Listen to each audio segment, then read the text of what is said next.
Well, well, the I'm back again and just checking on some things. So let me get my guests in. Hey, how you doing? I'm well. How are you? I'm doing all right. Just getting ready to start this thing, waiting on the other guy to come in. I'm trying to see something. I think it should be live. No, I think it is live. I'm trying to see the comment section come up or something. Something just happened in the chat up there. I'm not sure. Hold on for a minute. Let me put something in. Hello. Um, let's see if it comes up. All right. Yeah. So how you doing tonight, Miss Lockhart? I am doing well. Thank you so very much for asking. How are you? I'm doing pretty well. Just another day in life. Mm-hmm. this, this crazy life or this crazy thing we call life, right? So, Absolutely. so we gotta get people contact. You seem like you have a whole lot of platforms. Yeah, I do. I do. Well, I gotta thank you for bringing me on your platform the other night. It was very, very interesting, and it was very lively. Yes, it I was must very say. lively. Obviously, it got us in a lot of trouble. I know because they blocked us out a little bit, but I'm glad you were able to have it backed up to keep it going. The message was able to get out. I totally That's pretty interesting. understand. Well, it's really awesome that you have me here this evening. I'm really happy to be here. Yeah, yeah, because a lot of things been going on the last couple of days since that um that's what they call what's the word I can use? Uh inoculate your ass up or something like that, right? So that's going on. We got stuff in Haiti and in Cuba, South Africa, a lot of protests and stuff all over the earth. Seems like it's going on. You got hurricanes. Seems like some biblical context, doesn't it? Yeah, it is a biblical proportion now that you mention it. Absolutely so. I realized the other night after I got off this, y'all were talking about Psalms 83 and more. So I did really different a biblical context to it, and it's very interesting of how it's going down. It's Yeah, very it interesting. is. It is. It really is. It really is. And I think everything that we have right now today, we can always parallel. There's always going to be a parallel between what's going on and the word, especially if you're in tune to what's going on. Does that make sense? Yes, it does. Makes sense. Yes, it makes sense. I mean, I read it to get the information of how they run the script out. That's how I do it. But to me, the script is not. I mean, this script is it ain't working as well as they wanted to, but they're trying to do anything they can to make. It for like blackouts in Cuba. The protest was actually So operation, to be what's going honest, on with all the because blackouts? What's going on with everything in Cuba? What's really, because there's a lot of stuff. I've seen, a lot of information and things going on about Cuba, and it does appear to me that there's a lot of misinformation being spread, and then there's a lot of factual stuff. So it's sort of a mishmash. But they look like they're suffering quite a bit right now there in Cuba. What have you made of it? And then also some things going on in Brazil at the same time. It's like mayhem all over, right? uh, Cuba, I know they've been having blackouts in certain countries where they're blacking out the internet and stuff like that. Um, there's some dissent. Now they're saying Cuba has medical doctors, but Cuba has their own medical doctors and stuff. They don't need no vaccines from no United States. So I don't think they protesting no shortage of that.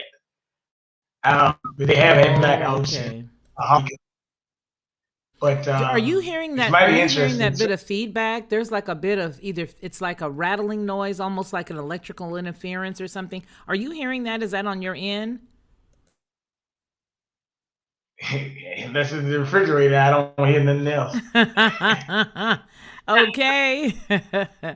So I know that we're I waiting on mean, your guest. Tell me a little bit about your guest that's coming on tonight. Sakima is a travel lawyer, and he always brings in interesting political content, and he brings up a lot of other things. I actually want him to talk about because he's actually a constitutional lawyer too. So that's one reason why I brought him in, because when you're talking about coming to doors now, that's a breach of the Constitution. I mean, it's like that's so unconstitutional, it doesn't even make sense. It's actually equivalent Wow. to a Nazi Gestapo, actually. So that's Wow. why I brought him. Matter of fact, let Wow. me call him. Let me Wow. Okay. call Okay. him Well, and, I'm and, and here. tell him to bring. Yeah, let me bring him on. I'm gonna let him even explain himself.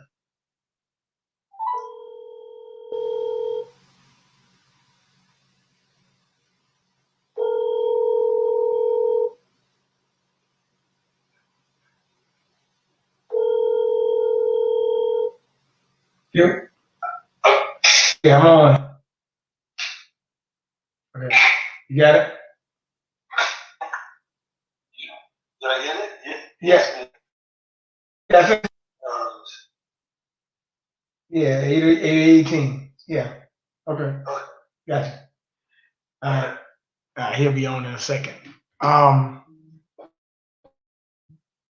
yeah, but yeah, he breaks some stuff down about the Constitution and stuff like that, and he could give us some more insight. He's actually, he's actually like you and me. He's always trying to get to the bottom of stuff. He don't get to the bottom of stuff. Don't, Mm. never. I always say, never be on the surface. Go under the surface, around and back. If you look at the only thing, Mm-hmm. something on the surface.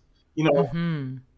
remember Gail King wasn't on the Gail King was not on CBS like one day last week, but she was at the Bilderberg meeting, the G20 meeting with those people down there at Sun Valley, Idaho.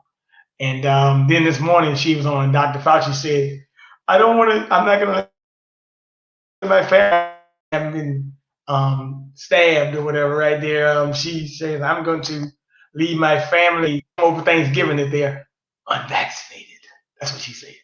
Oh wow. I said, "Well, hey, don't come over Thanksgiving then." That's all I gotta say. You Oh know, gee that's whiz. that. You're a mess. But I don't, I don't look for Gail King as a knowledge source anyway. I only look up for the propaganda she gonna spread out anyway. Mm-hmm. But I was very surprised she was at that G20 summit with Bill Gates and stuff. That whoa, that's up the ladder right there. You get to So what do you that, think they're you like go to bringing those her type of into meetings. the you think they're bringing her into a club or something like that? Oh, she part of the club. Daggone, shoot. Susan Rice told you that when you mess with Gail King, you messing with the army. So she told you that. Oh You know, wow. she said that 2 years ago. That's nothing new. It's just that I don't know how far she's getting up the ladder right now. I gotta find out Mm. how far she's getting right now. She's getting up there. She's going to meetings with G20, like a G20 summit, which is my interesting. One of the things they imposing a global tax. So you're able to do some more taxation scheme on, inflation already going up off the, you know, I mean, inflation is already crazy, but that's one of the things they discussed at the meeting. Yeah.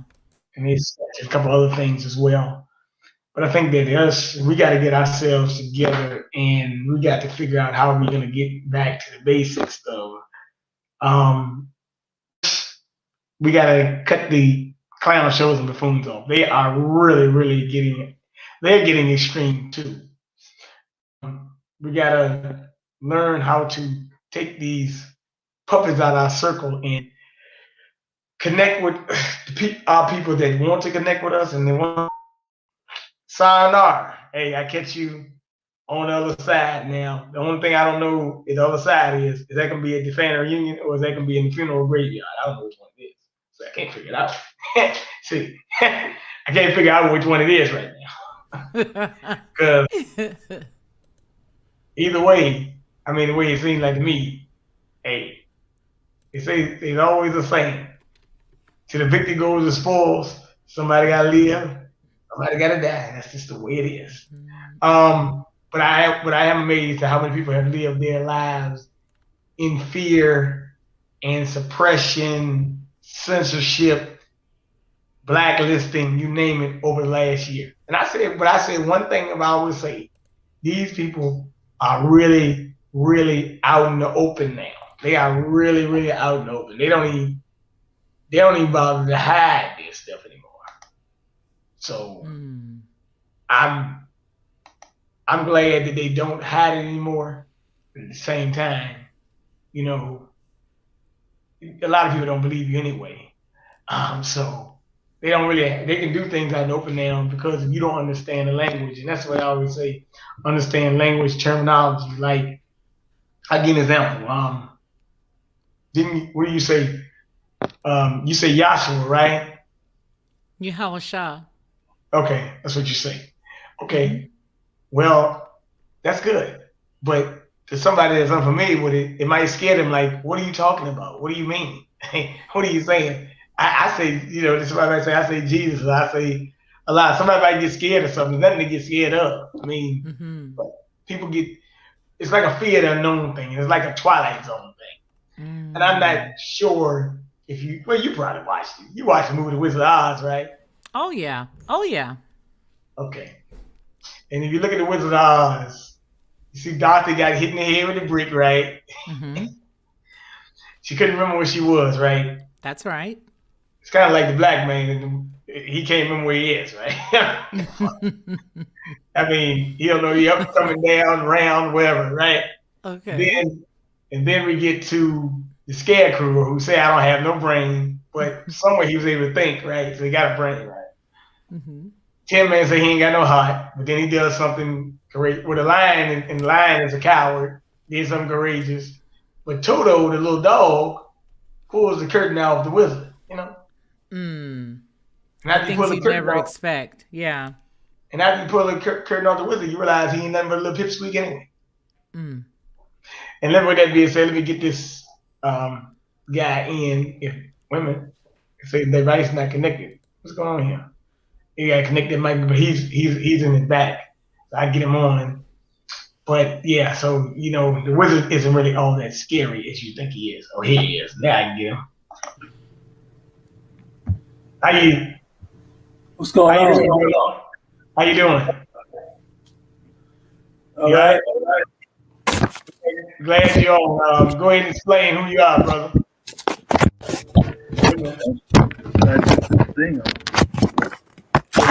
A little bit messy there. Yeah.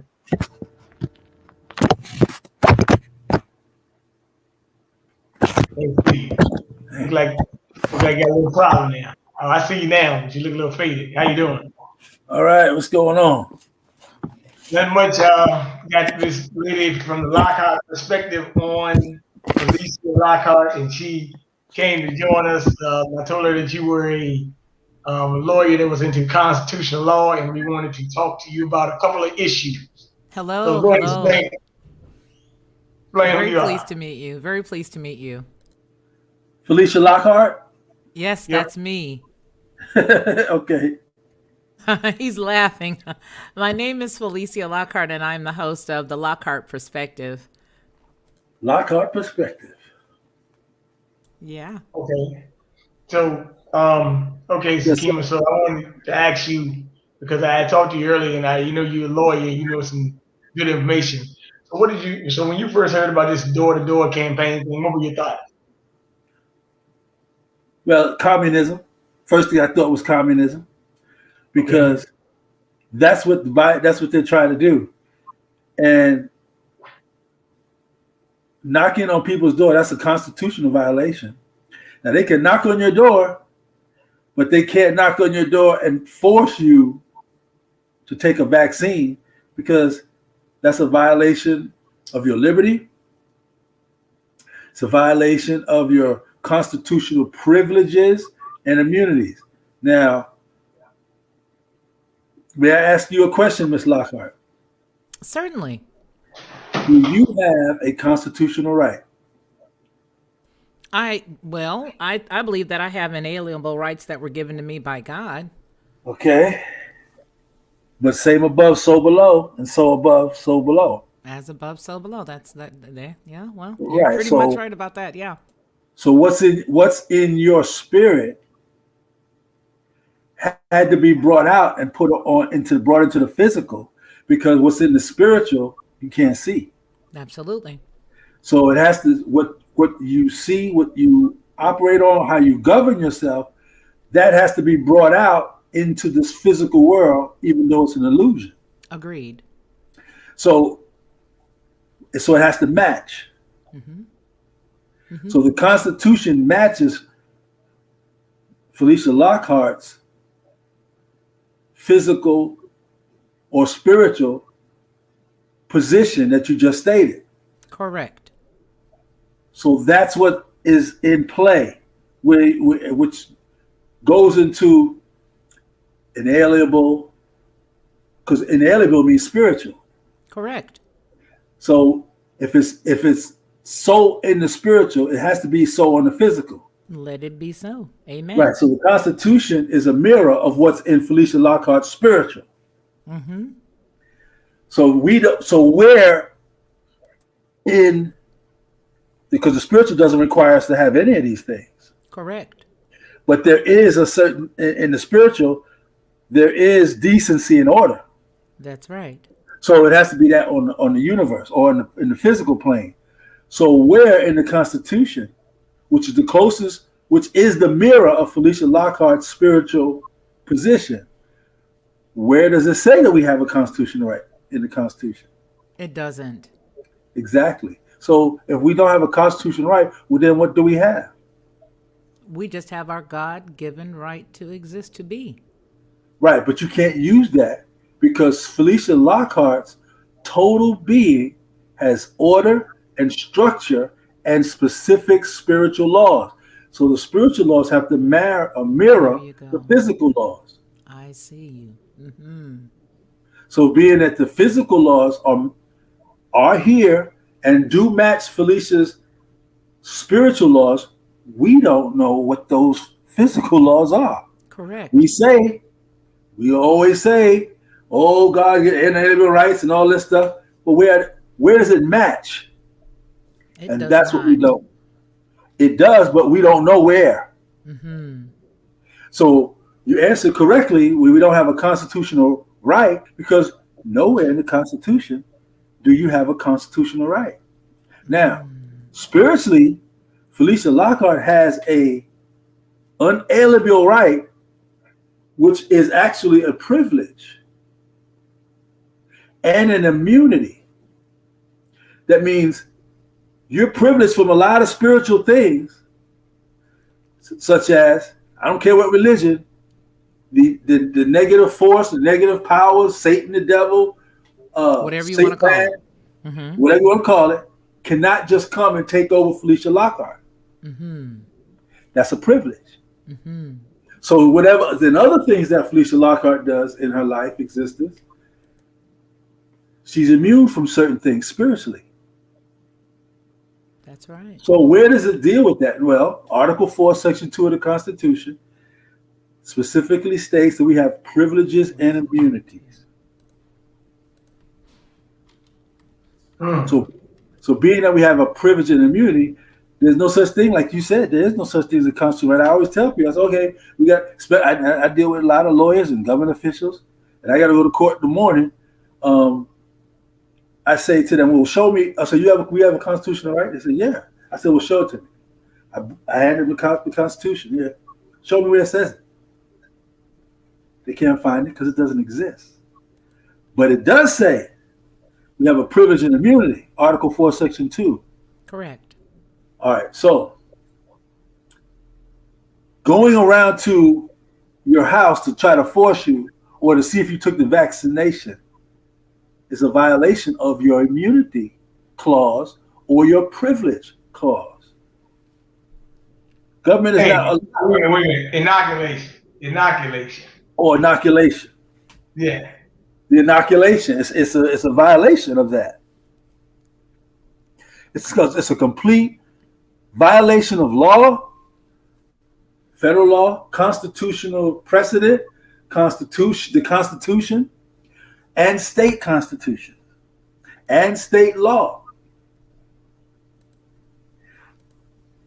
The Republican states have all said, the governors, they're not allowing any federal official to come in or to come in that state to talk to people about or ask them, have you been inoculated? Now, I'm 59, and I remember in school, and I'm originally from New York, and I remember in school when There you go, man. It's right there. It's right there. She pulled it up. Right. Citizens of each state shall be entitled to all privileges and immunities of citizens in the several states.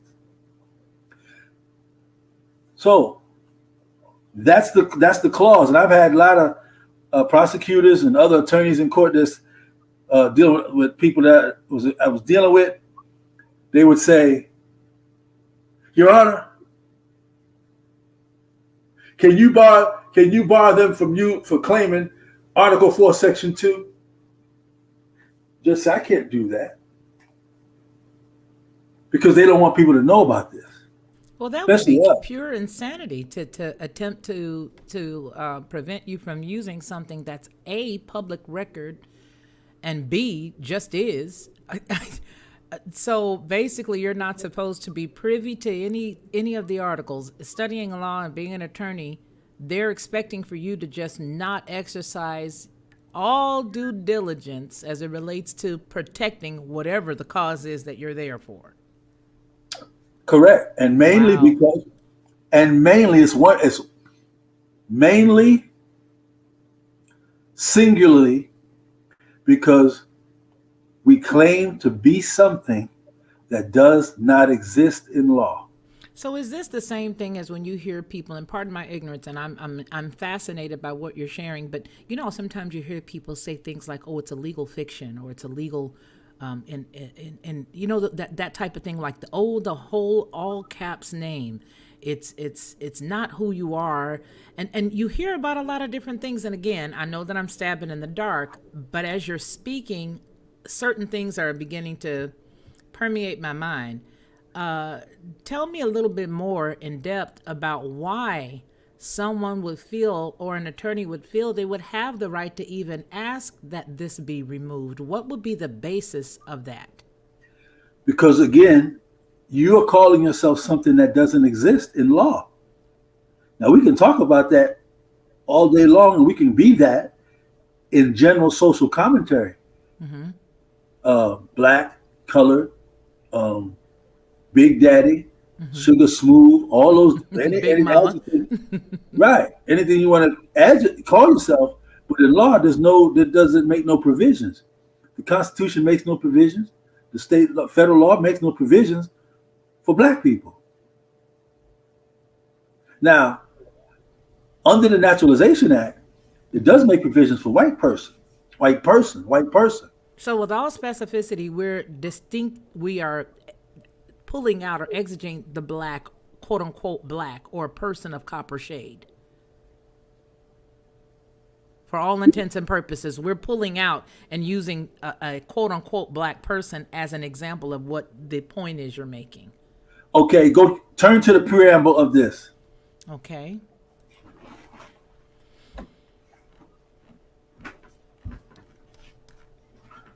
Alrighty. All right, so we, the people of the United States, in order to form a more perfect union, establish justice, ensure domestic tranquility, provide for the common defense, promote the general welfare, and secure the blessings of liberty to ourselves and posterity, do ordain and establish this Constitution. All right. First sentence. We the people of the United States, in order to form a more perfect, that statement or phraseology does not exist in the Institute of English and Grammar in America, of America. It doesn't exist. It's not a phrase that we use because if it's perfect, you can't be more perfect. Correct. Felicia Lockhart is perfect in looks, in beauty. She can't be more perfect. She also cannot be less perfect. Because So, if you're perfect, because if you're perfect, you're perfect. There's no right or left to it. It just is. Again. right. So it doesn't mean that. Or it doesn't mean to add to something. If That's something's already perfect, complete. add to something that's perfect. It doesn't mean that. Well, That's what does it amazing. mean? That's amazing. This is a copy of the dictionary of etymology and words, the origins of the American English words, the origin of American English words. You see that? Yes. All right. Turn to the definition that says more. Are you spelling that Moore or Moor or More? What do you see? I'm actually on another screen. Oh, it says Moor. Now, before 1393, how's it spelled? MORE. More. Borrowed from the Old French More.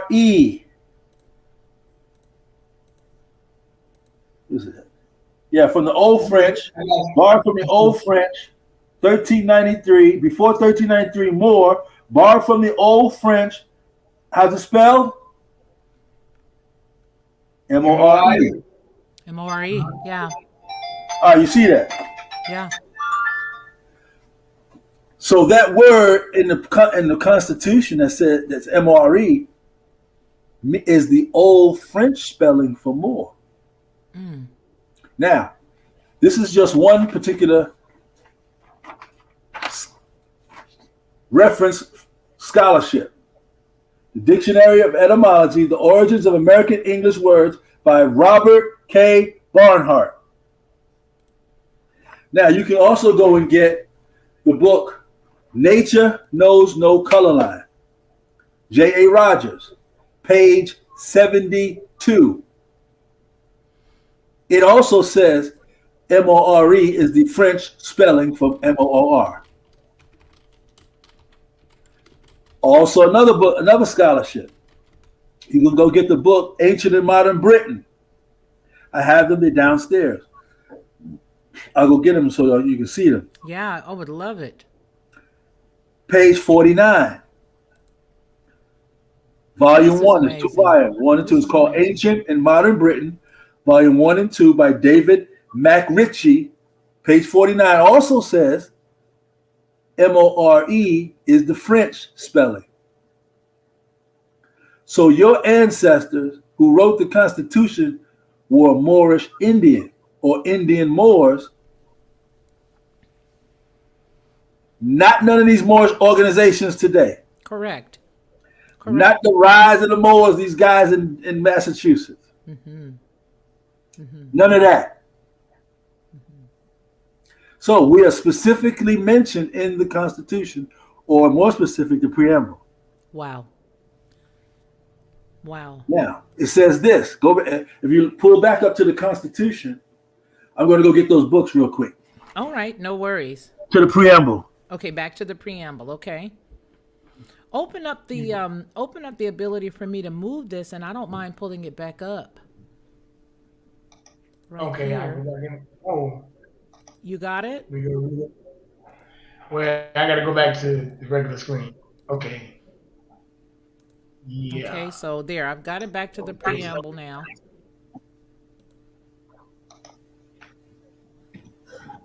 Yeah. Hold on a minute. Now, All right. And hello to Donald Washington and Monique 2C and M Cart. Hello to everybody. Yes, Okay. yes. Monique 2C was great last night. She was great. Is it okay to go? Yeah, Yeah, we've go got ahead, it up man. Go there ahead. now. Good. 3 sets of scholarship. Dictionary of Etymology, The Origins of American Words by Robert K. Barnhart.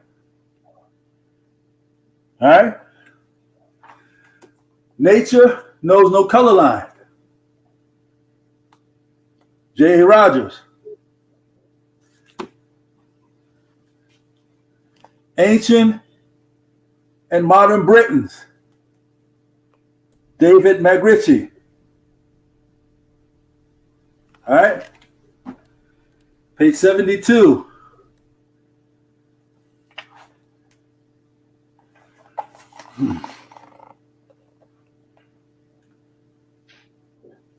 I will pull that up. Let me pull that up for you. Give me the title of that again, and I'll put the ISBN number. Go ahead. By J. Rogers. It states, page 72, 73. Moor, M-O-O-R for Negro, continued to be in general use in England until at least the 18th century. Nathaniel Bailey, compiler of the first English dictionary, 1736, has Moor, M-O-O-R, parentheses, colon, M-O-R-E, French, parentheses, then semicolon, then it says M-O-R-E, Italian and Spanish, parentheses. So in French and Italian and Spanish, M-O-R-E means M-O-O-R, which means Negro or so-called black people. Wow. Not these Moorish organizations. I'm glad you're making just making a clear distinction, because I think a lot of people get it confused. They really do, Dr. Bay. They really get it confused, and I'm glad you're making it clear. So a lot of the organizations are so what is the delineative line between the organizations and what we're hearing right now? They found out who we are, but they ran too fast. Aha. They haven't studied the law. Hmm. And their arguments are the Marrakesh treaties, the Treaty of Peace and Friendship, all of those surface things, which are legitimate, but we changed from that. Okay. And we went and see, the whole thing was this: 1774. Oh, then we go back to 1492. You heard about the Moors in Spain and all that, Al-Andalus. Well, we got subjugated. Mm-hmm. We lost control of Europe after 750 plus years. Mm-hmm. Ferdinand and Isabella, who were first cousins, took the keys from Sultan Ben Ali, mm-hmm. and we lost control of Europe. We had already been over here in America. Correct. We left there, we took to the ocean, became the pirates, started raiding their commerce ships, taking their products and goods. There's a book called by Stanley Poole, The Moors After Spain. Stanley Poole, The Moors After Spain. The Moors After Spain, Stanley Poole. I have that book too, it's downstairs. Okay. Then we came and solidified and structured our home base here in America, because we got subjugated in 1492. So by the British Moors, which were called the Mamluk Moors. Okay. And they subjugated us. We broke away from in 1400s, okay. Late 1400, 1500. Mm-hmm. We broke away from that in 1774 by announcing through the Articles of Association Wow. that we, if you read it, Mm-hmm. it tells what we were doing. Okay. We associated ourselves with the Moorish mulatto offspring of Europe. Oh, wow. Here the plot thickens. Okay. Those Moors of Europe, from our control of Europe from 750 years, Uh-huh. they got subjugated too when we lost control in 1492. Okay. So we broke away, set up our home base here in America, and wrote articles of association that we were associating with the mulatto Moorish offspring of Europe. What, in your estimation, tell us about the time frame between the two incidents. 1492, Okay. 1774. Wow. So there's a lot of activity and inbreeding and oh wow. Okay. Treaties, breaking treaties, rewriting treaties, killing, just manipulating, stealing, all that. Of course. So this, and then there's a book called Hermetica. It's a 2-volume, it's actually a 4-volume book, but in volume 1, it talks about it's a copy of the Hermetic text. Bobby Hemmett brought this out and was talking about this years ago, where it says, in those days there will be a city at the setting of the sun Okay. that all men and women shall speed to So by that would be land the and West. sea. That would be the West. Okay. In the West. Heru, Horus, who's Heru, is called the Great Westerner. Correct. That's this place here. There you go. So, Heru would re-rise back up. So in the text it says that all men and women shall speed to this city. And the people of this city shall be Egyptian in their mind, but by their tongue, but in their mind, by their, it said these people will be known to be Egyptians by their tongue, Okay. but in their mind they will seem to be men of another race. Wow. And then there's another book that corroborates that called the Nag Hammadi Library. I got all those books downstairs. Okay. Okay. No problem. So, 2 more scholarships, like Bobby Hemmett was saying years ago. So this city is what's now called Turtle Island, That's Amexem, correct. Yeah. Shakamexem, Lenabehoking, etc. This is amazing. Eye-opening. So there's another book a brother wrote by name. His name is Ras Ben. Okay. Ras Ben, Rasben. And the name of the book is called Mysterious Philadelphia. Okay. It goes all the way back. I love it. He did an excellent job by going back to how we lost control of this in the first place. Because remember, we lost control of Europe 1492. Yes. And his scholarship work, 1758 is when the last treaty was written, the Treaty of Easton. And in that treaty is where people that were associated with William Penn manipulated and tricked Chief Tamanin of Lenabehoking in Shakamexem when we had control of the empire of here in America. Wow. Okay.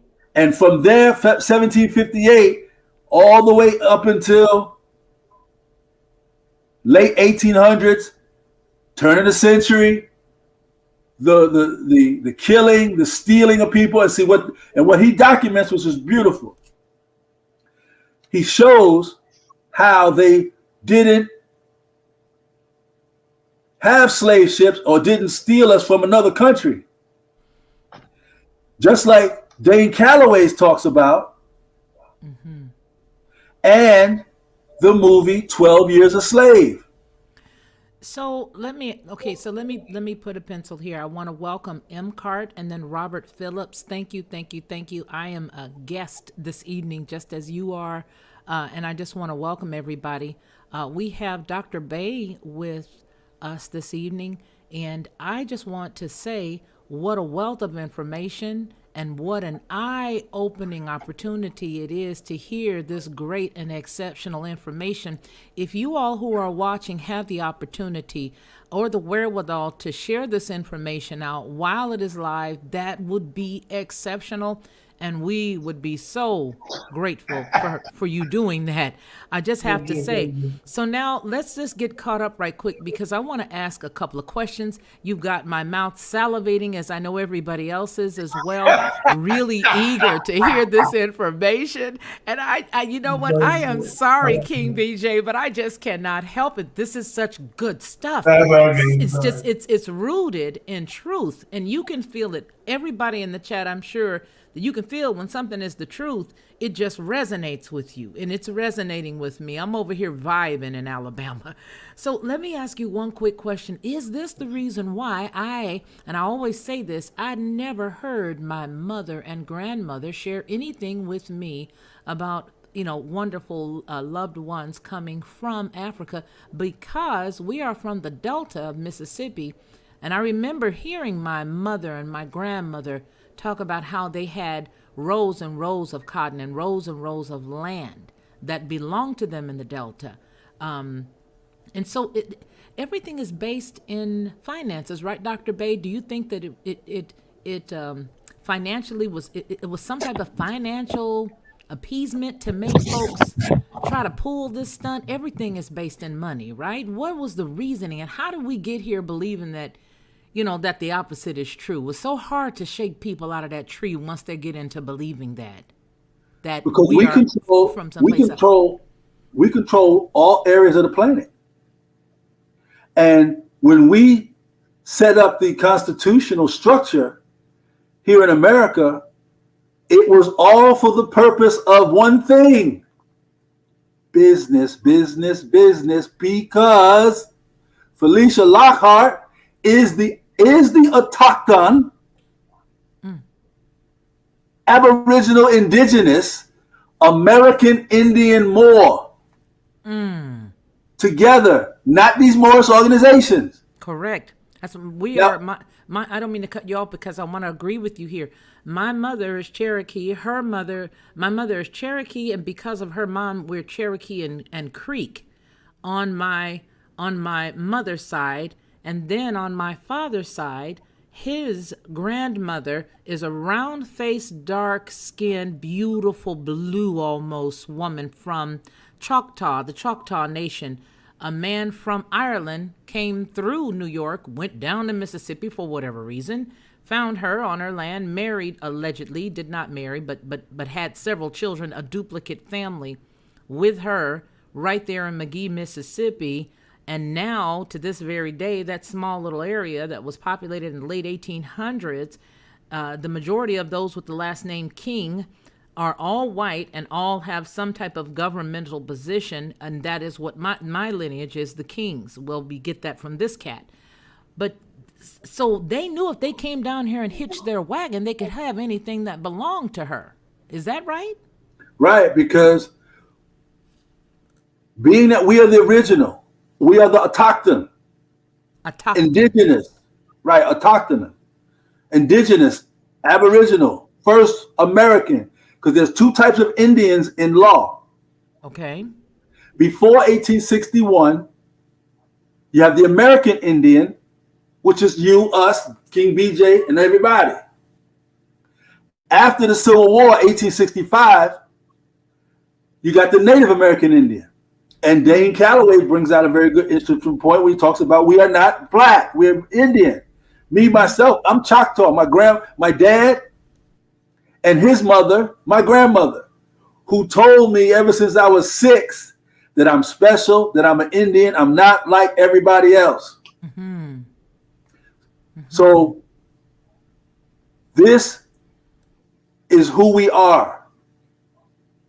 And We have been chased out, killed off, raped, abused, but the information survived because it was handed to members of the family or as we ran to different locations.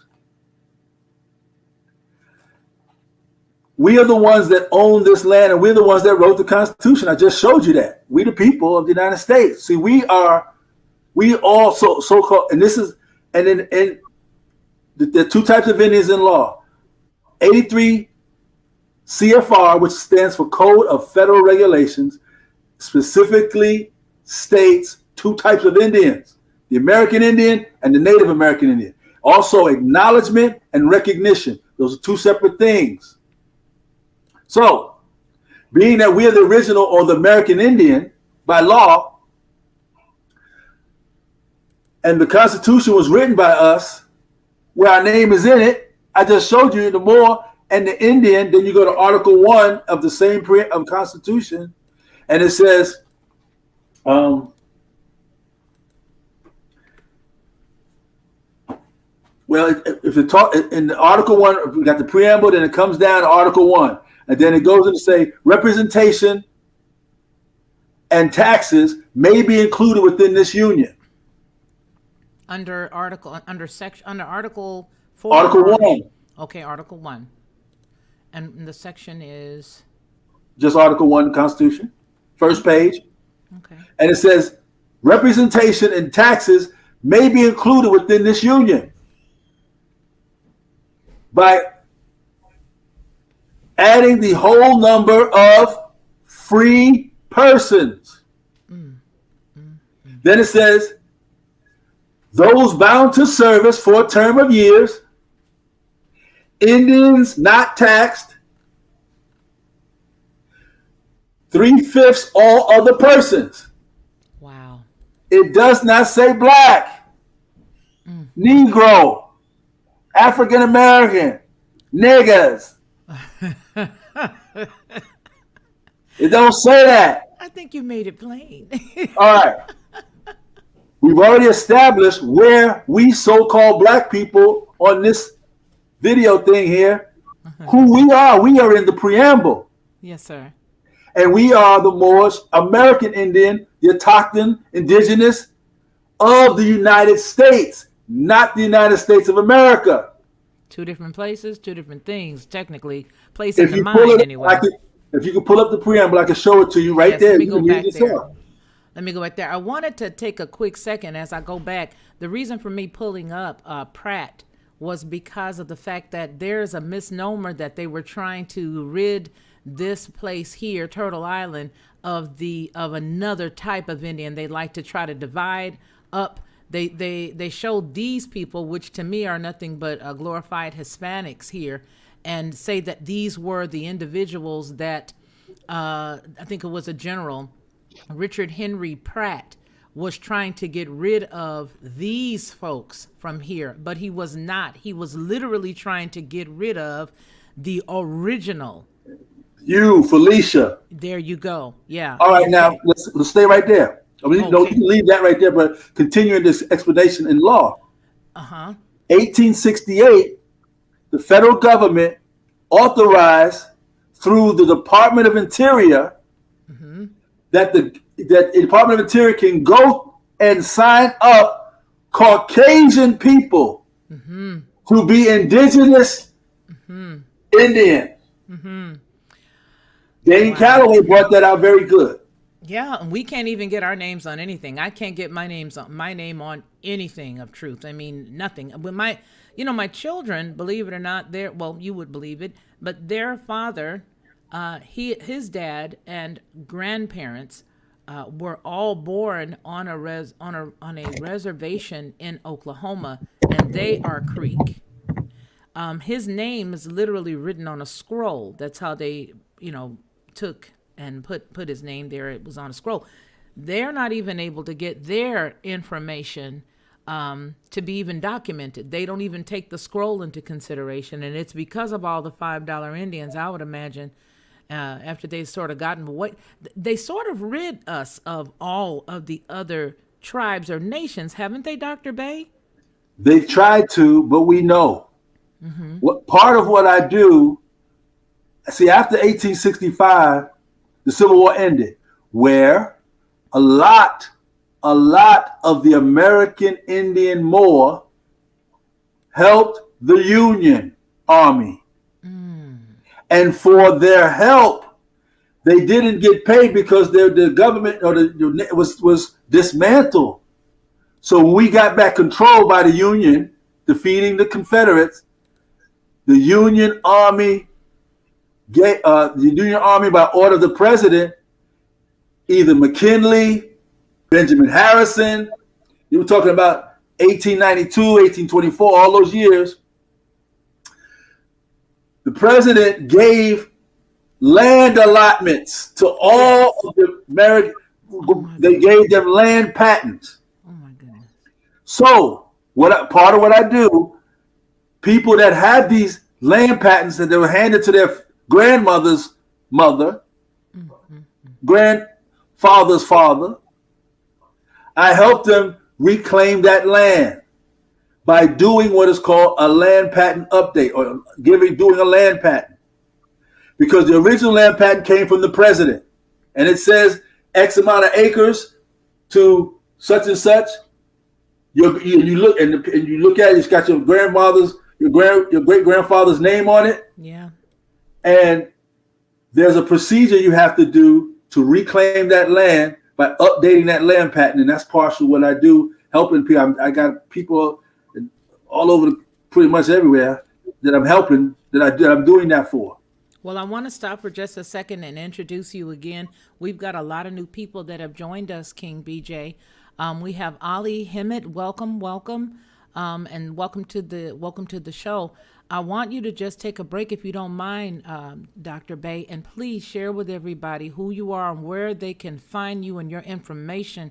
As I'm sure, like myself, these folks that are watching and who will be watching in the replay are very well blessed by your presence. Isn't that right, King BJ? I done had him on about 5 times. Yeah, he's great. I mean, you know what? Believe it or not, hold on. Let me say something about him. Matter of fact, I knew nothing about him, but I sat and ate with him at a restaurant in Memphis. I was in Memphis, Tennessee with Brother Ron Hurd from ERB TV, and Judge Joe Brown came out to eat with us, and he was there, and I met him. I told him to give him a call, and I brought him on my show. He's interested. Yeah, he's very interested. Really good Judge Joe Brown and I were working things. I had met Joe Brown, and we was meeting and discussing a lot of things, and so he wanted me to go with him to this meeting that he had to go to with King BJ. So I went with him, and we went and met and all that stuff, and this is how we got here. So I keep in contact with Judge Joe Brown a lot, and he knows a lot of this stuff too. This is outstanding. How do I find out a way to, because right now I don't put black on any applications or on any documentation. I refuse to put black. And the only spot there is for me is to put Native American. And just like you said, that's incorrect. So what do I do? All right. I was like, what do I do? What you do, what we did initially, I've been dealing with this since 2000. We made our own box, and we put American Indian Moor and check it for state IDs, whatever, everything, Social Security, everything. So, see, what you have to, the confidence levels rises. And you understand, because everything is business about finance. And it's because of that way specifically, because we set it up that way. Mm-hmm. We exempted ourselves. All right. In the preamble that's on the screen, it says, "We the people of the United States." There's a comma. In order to form a more perfect union. We went over that. Yes. establish justice, ensure domestic tranquility, provide for the common defense, promote the general welfare, and secure the blessings of liberty to who? To ourselves And our posterity. Our posterity. We do ordain and establish this Constitution, and then it's supposed to say for the United States of America. That part's missing. I don't know why it's missing. What would be the benefit of it missing? To hide the fact that there's two. I always like to do the flip-flop method, Dr. Bay. Yeah. So if you pull up, just anybody, go get a copy of the Constitution. And it tells you right there in the preamble who we are. And then you go down to Article 1, if you can scroll down. Yeah, I can. Or click Article 1. Sure I can.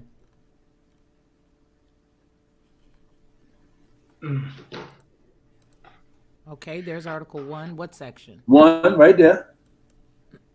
Now scroll down. Keep going. Oh, it doesn't. Oh, you got to go to the, go to section. Hold on. You know, I know you like You to Go to section 2. Section 2. Section 2. Yes, sir. Here you go. It says right there. Section 2. Go back up a little bit.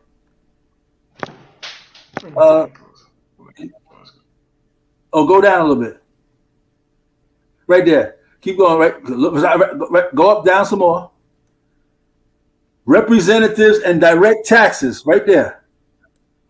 Shall be apportioned among the several states, which may be included within this union, according to their respective numbers, which shall be determined by adding whole number of free persons, including those bound to service for a term of years, and excluding Indians not taxed.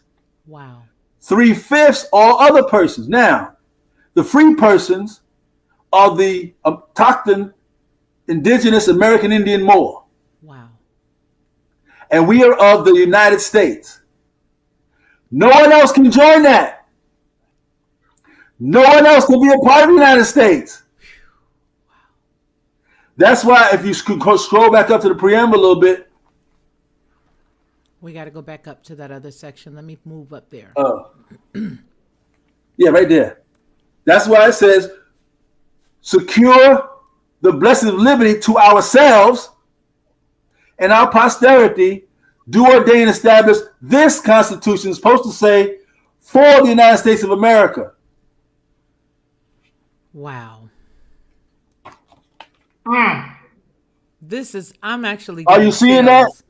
Yeah, I'm getting chills. Wow. It says, for the United, establish this Constitution for the United States of America. Wow. So the United States of America is the second United States we created for the Moorish mulatto offspring from Europe. And you've heard it. We brought them over here, taught them government, went to sleep, woke up, they took our government. Well, that's what happened. Because the people we brought, the Moorish mulatto from Europe, who was Felicia's second or first cousin. Wow.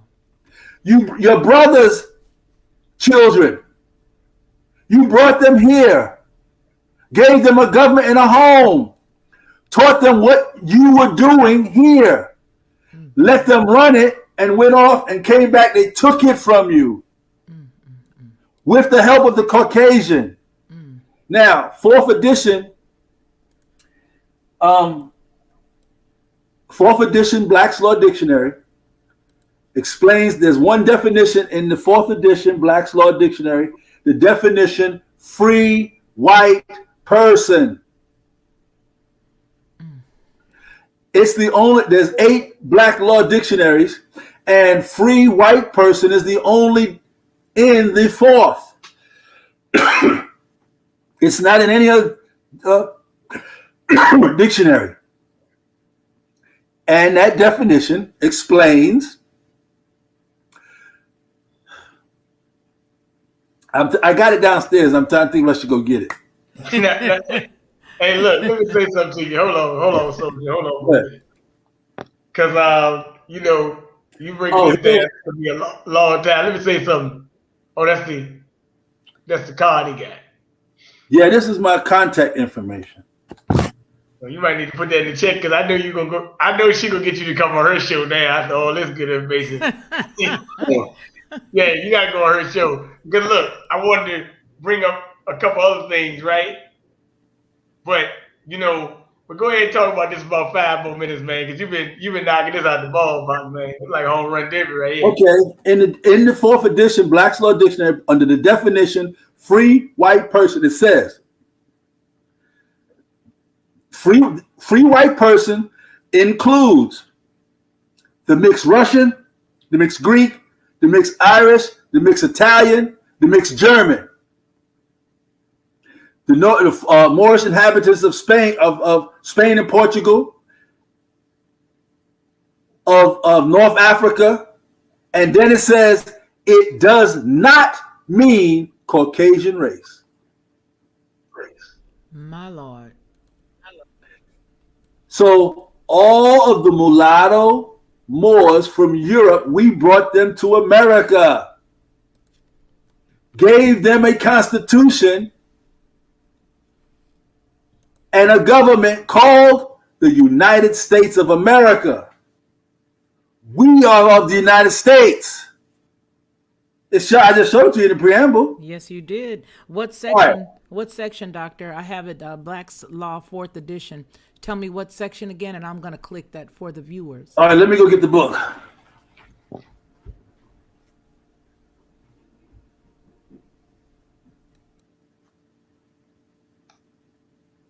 Wow. Juicy, right, folks? Let's read some questions, BJ. Hold on. I was going back to full screen. So. Oh, dang, you back fast, man.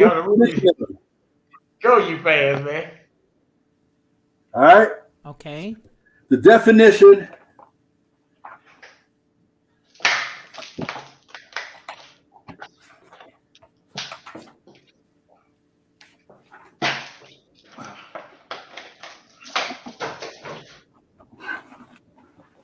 I got it highlighted. Can you read that? Come a little. I can't see it all the way. Come a little closer, man. You right. Yeah, make him full screen. Pull me out. Pull me out. So it is full screen. Oh. Yeah, pull me out. All right, hold tight. Pull you out. All right, gotcha. Yeah, because these things everything on now. Yeah, I'm thinking. Oh, which one is this? All right, let me get this out. Whoa. All right, you see that? And you out, man. Hold on for a minute. You see that? Free white person. Okay. Yes. Now look at the highlighted. Dang, no, what the hell? Get him in. Remove me. Wow. Okay. We gotta get. No, I didn't remove. No, remove you all the way. No, I removed the other one. I didn't remove just hover your mouse over my face in your screen, and then just click remove so that it just shows him. He got it. I think he got it. Okay. Look, let me see if we can pull it up right here. Try to pull it up right now. No, actually, I can see it. I'm fine. You see at the bottom under includes all European Jews. Yep. Includes Caucasian. all European Jews, more or pull it back some, just a smidge.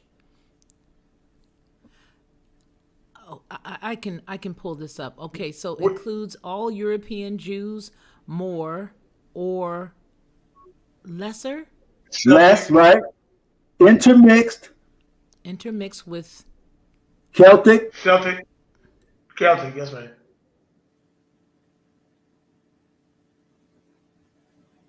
I can't see it, you guys. Y'all know I'm old and I wear bifocals. Well, it's on page 792 in fourth edition. 792 fourth edition, Black And Law what Dictionary. section is that, Doctor? I don't know. It's under F. Under F? Okay, let me go here and see. Section F, right there. Okay, Section F, PDF. Up, gave me a big black sign showing it can't be seen. Well, nonetheless, we have enough of us in here who can pull it up. It is the fourth edition, and that's of the laws. That's the Black's fourth edition, not the 11th. Law Dictionary. Law Dictionary, but it's the fourth edition. This says Henry Campbell Black. That's what it is, and it's right here. You guys can purchase it. Let me, if you don't already have one, I'm going to put it right here so that you can get it for yourself, because I think it's really good to equip ourselves with the information. I'm going to tell you why. Because they're already getting rid of a lot of good books, and we don't want this to be added unto them and when we don't have one. So I know for myself, I'm definitely going to get it. Here it is. It's not even a bad price when you consider the amount of information that's in it. My fear, whenever I see things like this, Doctor, are terms and words like this right here. Let me show you. It says, I'm going to give it to you right here. Hold on. There you go. Right here, whenever stuff says revised, I don't like it. I want to know what you took out of that bad booger. But in any case, I digress. Here it is at $249.95. But I'm sure you can find it someplace else. Hopefully you can go walk into an old bookstore and buy one, or an old library that's getting rid of books. Because in a minute, I have a very strong feeling that 1984, the movie by Orwell, is any indication as to what we got to look forward to. You might not be able to find it. So, but there it is right there. Everybody should have one. Starting with myself. Stop right there. Stop right there. I'm glad she said that. Because that just let me segue into something. Because what happened today, if you know, I don't know if you saw it, Dr. Bay, and maybe you haven't gotten to look at it yet. There has been protests in Cuba, and they're saying because of vaccine shortage, but that would make sense because Cuba has a good medical chain. They had their own medicals. They don't need that. But they were food. The best healthcare system in the world. Yes. So they're not, that's a lie right there. They're not protesting over that. But I do know that they've been having a lot of other issues like blackouts in their country. They've been shutting down their internet. So what she's saying, actually, they've been saying our blackouts going to be in California and stuff. A lot of these governments in other countries around the world, they've been cutting their internet off. Ours too. Here. Yeah, they've been doing it. Mm-hmm. I'm up in Alabama. They've been doing it here. Did it today. What part of Alabama you in? I'm up where NASA is. I'm in Huntsville, so I'm right near NASA, and everybody. Oh, I gotta go to Tuskegee in the next couple of days. Well, you're gonna be right down here, up here. I'm way up, right near the Tennessee Valley, and so yeah, they're cutting stuff off all over the place. Lights are going out for no reason. You know, we had 3 small blackouts last month, and then today we had one for over an hour, and no reason, no explanation other than the fact that this is a test. This is only a test. That's how I see it. It's just a test of what's to come. And only the strong are going to survive, that's for sure. Okay. Well, yeah, there's one thing that happened in Cuba. And I realized that, and I was saying, okay, they're going to, you know, they had that G20 summit that's out there in that was in Sun Valley, Idaho, over the weekend, and you know they had the billionaires club there, Gail King, other people, among others, and they were talking about a global tax, and they also were talking about some people say they also were talking about cyber polygon. Now that's a thing where they are actually running simulations on blackouts, and we know what happened earlier this year in Texas with the power grid. Stuff like that. And I'm sure you're familiar with that, Sakima, and Felicia, you're very familiar with it. They've been doing a lot of dry runs on things. Like I said, they cut the lights out. Now, I'm just telling you, when they talk about strike force coming knock on your door, Sakima, that sounds like a Nazi Gestapo, don't it? Yeah, that's communism. See, that's right. It's Nazi Gestapo. Well, a lot of us don't know. I'm 59, so I was there when Russia was called the United Socialist Soviet Republic, the USSR. SSR. Yeah. Yep. Then it changed with Boris Yeltsin and Reagan in the 80s to just Russia. They were a communist country, and they realized communism don't work, so they had to change. China never changed. North Korea is the reason, North Korea and South Korea, because one wants to be free from government control and the other doesn't. North Korea is communist. China is communist. China's trying to turn Hong Kong supposed to be free because they were controlled by the British by the treaty that ended in 2012. But Margaret Thatcher extended it to 2018. And when 2018 came, Hong Kong was released from control of Britain to become a sovereign, indigenous, self-autonomous nation. China doesn't want to let it go. That's what the turmoil is in Hong Kong. Why they're fighting with Tiananmen Square back in the 60s, all the way up to today. So Hong Kong wants to be free like us. South Korea wants to be free like us. Japan is more like us today than everybody else. But don't you feel, sir, that we are owned by them and eventually they will show up in full force, especially in light of the fact that they just made sure they had this whole anti-Asian thing where you were not allowed to do X, Y, or Z against them. It's considered this or that. And then you see all the laws, and to include just what happened recently with, and this isn't a law, this is just what happened, with Wells Fargo decided, okay, well, we're just going to cash in everybody. No more line of credit. And if you owe us, you just owe us. You need to pay us. And now we have places like Kings Island that has no cash accepted. It's almost as if somebody is about to cash in their marker, as it were. And I have a strong feeling it's them. I could be wrong. You mean I Japan? have a strong feeling that it's going to be China to cash in their marker. I believe that we're part and parcel now owned by them. It just looks like that to me. It looks like that's where we're headed, into this whole communist mindset. China has bought up significant portions of commerce. The companies, not the land. Except in California. Now, did you see that? Did anybody see that? There's a great deal of land in California. Let me ask you one other question before you answer the other part or the other topic that we have on the table. I did an article about maybe a year ago where it showed that China had purchased up the majority, if not all, of the ports surrounding the entire United States. And I believe the closest one, and I could be wrong, you guys, I think the closest one was like the Caribbean or something like that. In the Pacific, what they did, more specific what you're saying, when Trump was president, he was preventing all this stuff. Believe it or not, he was. A lot of people don't understand that. Trump is my guy. He was stopping a lot of it. I'm from New York. Trump was following the Constitution. The majority of black people who didn't like him know nothing about law. They didn't like his demeanor. They didn't like his delivery. Instead of looking at the substance and knowing what the law is. When Trump was president, China bought a section of the Pacific, built it up, and made it like they did in Dubai, and put a base there. Wow. There's a base over there, and it's off. I'm looking at you. I got two maps on the wall: a map of the United States and a world map. Okay.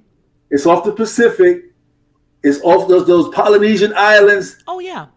All right. Well, there's a military Chinese base out there. Because the plan is they want world government. We know that, right? All right. Yes. And if you're familiar with the Georgia Guidestones. Yes. All right. Yes. You familiar with that? It says we're going to reduce the population from 7.2 billion Down to 500. 500 million. Wow. So that means 6 billion people have got to die. Mm-hmm. So this buildup in military off the Pacific is that's what they're trying to do, because China is buying up the businesses and the commerce activity, but they cannot get the land. Which is because the land is held in trust. There you go. That's where I was headed. Yes, sir. What trust holds the land? Does anybody know? Or do you know? I know, but I do not remember the name right now. I just read over this about 3 weeks ago. Okay, well, I'm going to help you. It's called... And I'll take the help. It's called the Constitution of the United States. We were just talking about this. So we were just talking about... Hey, Sakima, answer this question right quick. They say they got it. Yeah, I think he's asking, do they have a base in Cuba also? And another guy from China bought 200,000 acres. It was on a farm channel. Well, what they did, actually, with Raul Castro didn't let them on Cuba. So they built an island like they did, like Dubai did, connect next to Cuba. So it's like a link of archipelagos, just like all in that little area. Right. Okay. Right. Okay. So they're trying to, the land is in trust. The Constitution is a trust written by the autochthon, American Indian Moor, not these Moorish organizations. You. And it was done for who? Secure the blessings of liberty to who? To us. Ourselves. And our posterity. And our posterity. Wow. And we autochthon American Indian Moors, not these Moorish organizations, are exclusively within the United States. That's why they come after us, huh? Yeah, because they're trying to take your place. They're trying. They see. I do lectures on this stuff. I do PowerPoint lectures. Just like I'm showing you books, I have all this stuff on PowerPoint. So when you're seeing it, I just pull it up and you can read it for yourself. All the acts, laws, everything. So, would it be okay if I get your information from King BJ? I see you putting it on the screen. I would love to have you on the show. I know King BJ just said that earlier, and now the more you talk, I'm like, oh my goodness, yes, please. Yeah, he get it.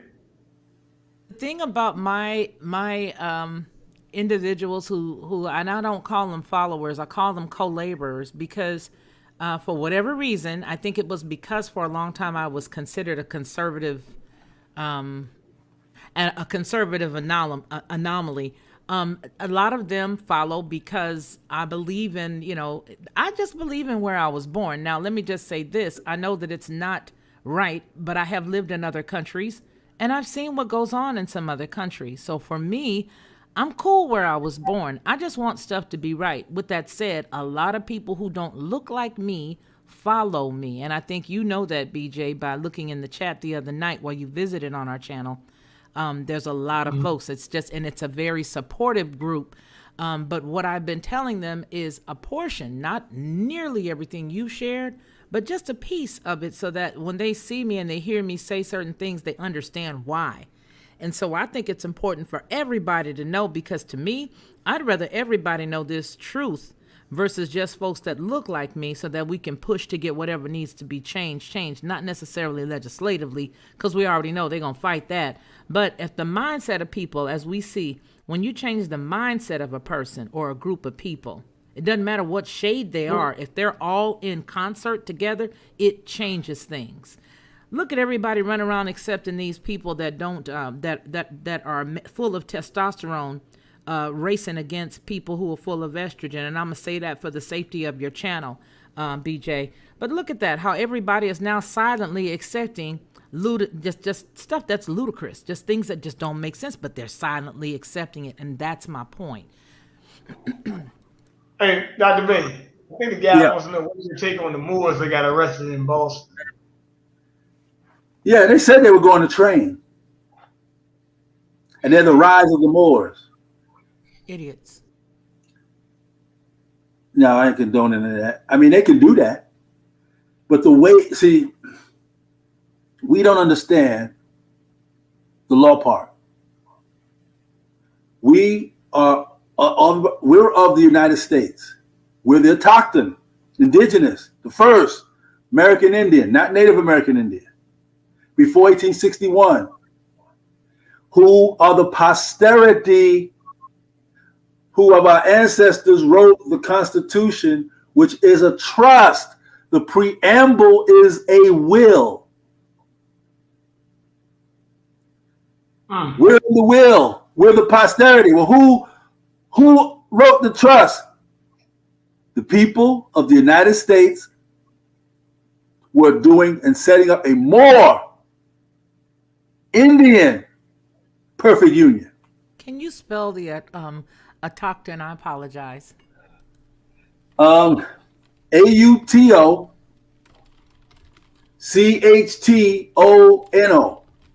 Thank you. I believe. So let me ask you a couple more questions. A lot. Yeah.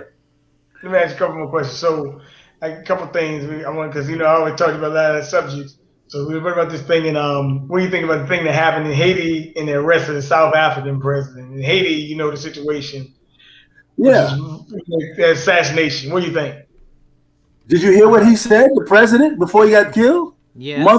A month. All right. That's why. Because he said, we're not going to have the vaccines in Haiti. That's right. Yep. We're not going to vaccinate because the Haitian citizens are closer to nature than anything. And then he said, not died. It's some plant that they have that they eat. Yep. So, now I'm going to say this. Hey, inoculated. Right. The Democrat Party leadership with Soros and all those other people hired mercenaries and a couple of us from over here to go over there and kill that man. That's right. That's what happened. The first report said that, Dr. Bay. The very first report. It subsequently has changed, but the very first report said that they heard shouts of DEH, get down. Yep. And I didn't read the report. I just heard it and I knew what was going on. So basically it was a CIA intelligence coup. Some, and mainly the leadership behind the Democrat Party. Because same thing. Wait, you know what this reminds me of, right? When Barack Obama and them were funding ISIS and running all them coups in the Middle East. Same script. Same exact script. Funding ISIS, giving them money to do what they do. And that's why ISIS was able, they really weren't able to take over, but they ran a lot of coups and stuff. That wasn't nothing but daggone paid for COINTELPRO operation right there. Right. They ran the CIA. And they did it over there in Haiti. They arrested the South African president. They got riots over there. Actually, to be honest with you, got stuff going all over the world. It's global. And we're at the helm of it. And the people that have the little yarmulkes are the ones that are funding it. Well, hey, they're in a catch-22 because they've got bad ones who are the Jesuits who are selling them out, and then the ones that call themselves Jews who are not Jews. There's no J. There's no J. There's no J. 500 years ago. Yeah, 500 years ago, J came on the scene. And to answer your question, BJ, the reason why you ask me what I say Yahweh Shah and I say Yahweh because I know who I am. And that's to answer your question. I don't refer to the Mashiach as Jesus because I know what Jesus means. Now, that might offend somebody, but I apologize for me being liberated in that information. And that's all I'll apologize for. But that's to answer your question. What you asked me earlier, VJ, that's why I say Yahweh Shah, because I know who the Mashiach is. And all of that is under Hebrew. And I am. Ancient Hebrew has no letter J in the alphabet. Correct. That's right. That's So, actually yeah. That's right. That's right. so all that's a fraud, a fake. All right. So back to the land that we own, that we're secured in as the posterity or beneficiaries, we have walked out of our beneficiary status. Yes, sir. We walked into the United States of America that we created for the mulatto Moors. Wow. We're exclusive into the United States, a peculiar people, a royal priesthood. You better go. You better say that.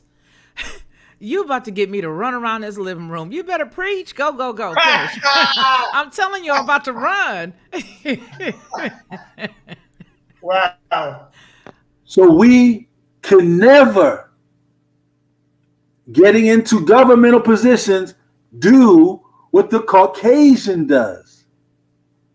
Because we are designed for morality, righteousness, integrity as the vanguard of the world. You better say that. And there comes That- Psalms 83, King BJ, what you were asking about while we had that on the show the other night. He is going right in that direction.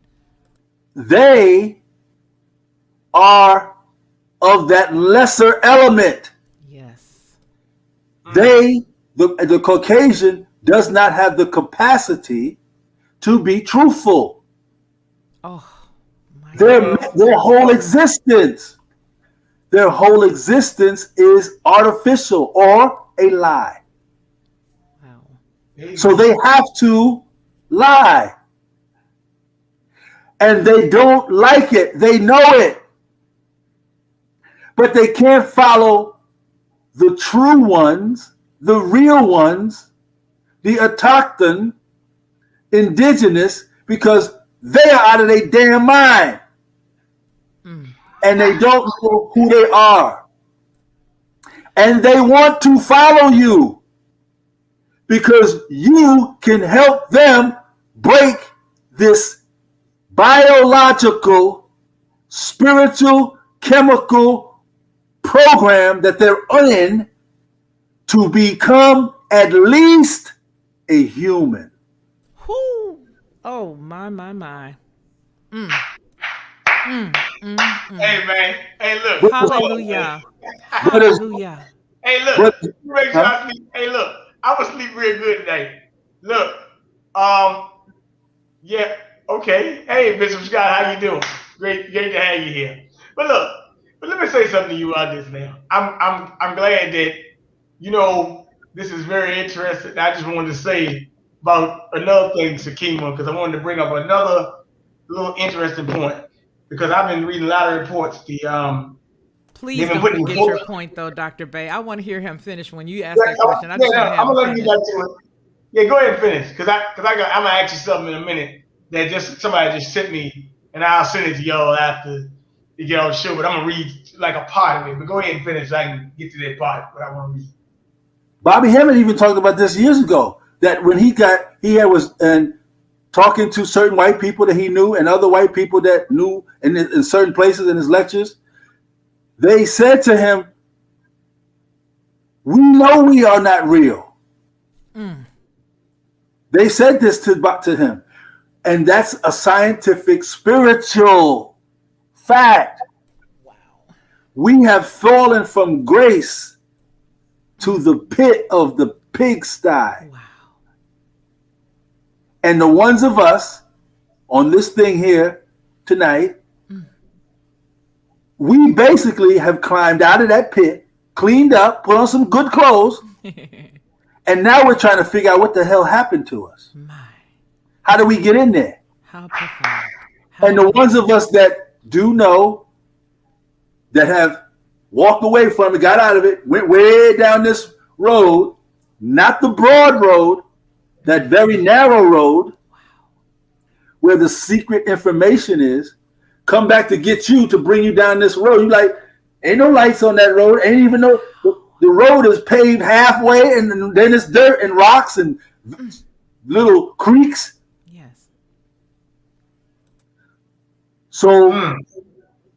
we've detoured into the church, into the mosque, and any other spiritual system, and lost our way.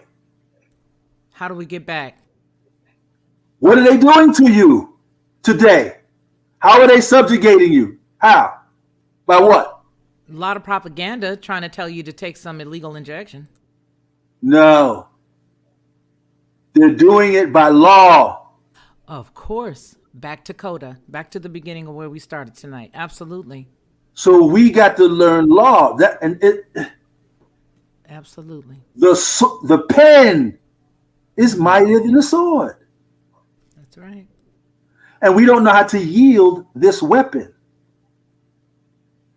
And because we don't know how to yield this weapon, we pick up old weapons. Oh, we keep talking about old antics, old glories, old actions that don't relate to today. This is how they can keep subjugating us. Okay. Because we don't know what the law is.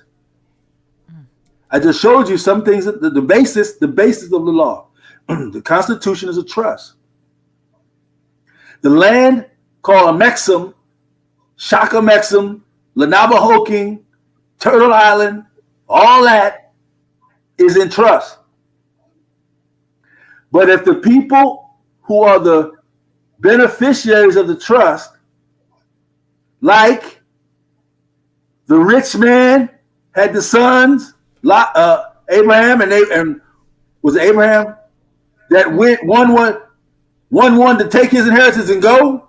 Oh, okay. You're talking about the where the father had the prodigal son. He had Prodigal one that stayed son. behind and one that woke up in the pig pen.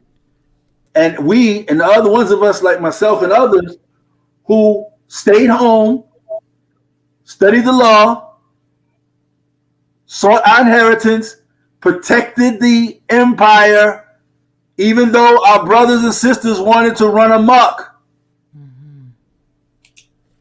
This is where we are. We have to understand what the law is in order to reclaim our stuff. Can I ask you a question, Dr. Bay? Yeah. He said, here's the question, because a lot of people do get caught up into the whole Christianity thing, which is all European. It's a European construct, and a lot of folks want to hold on to it, especially when you're bringing them this kind of truth. Do you ever find a big resistance from individuals like that? Do you find a big resistance? Yep, from the Moors organizations. Wow. And a lot of the Indians, because the Indians is mad. They're like, I ain't no damn, I'm an Indian. They $5 at best. And I'm like, they were the same. If you read the damn documents, if you look at the law, they were one. Wow. They were all one. I've had the opportunity that the universal creator has allowed me, blessed me to deal with government officials. I deal with them. John Edwards, who used to be the senator for North Carolina, Ron Paul, who used to be the senator for Texas, they both retired. When I was living in Charlotte, I used to go to John Edwards' office all the time and talk about this stuff.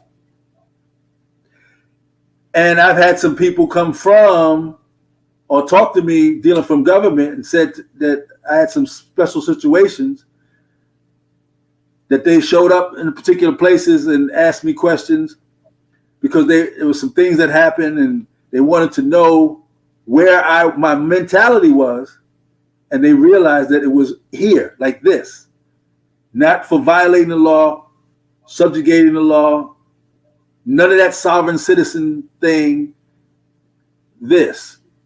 So they began to help me. They began to show me stuff. And then they stayed around me for like 2 months. And then they told me, Sakima, just keep doing what you're doing. Cross your T's and dot your I's when whatever you write and submit to court, you will be heard, and you'll be, based on having the T's and the I's crossed of law. So that's been true to word. And he said, your own problem. Your problem, Sakima, is going to be your own people. They're not going to believe you. I didn't understand what that. I was new to this. This was like 2001. Was he right? Yeah, absolutely. Hey, look, I got to read this article to you.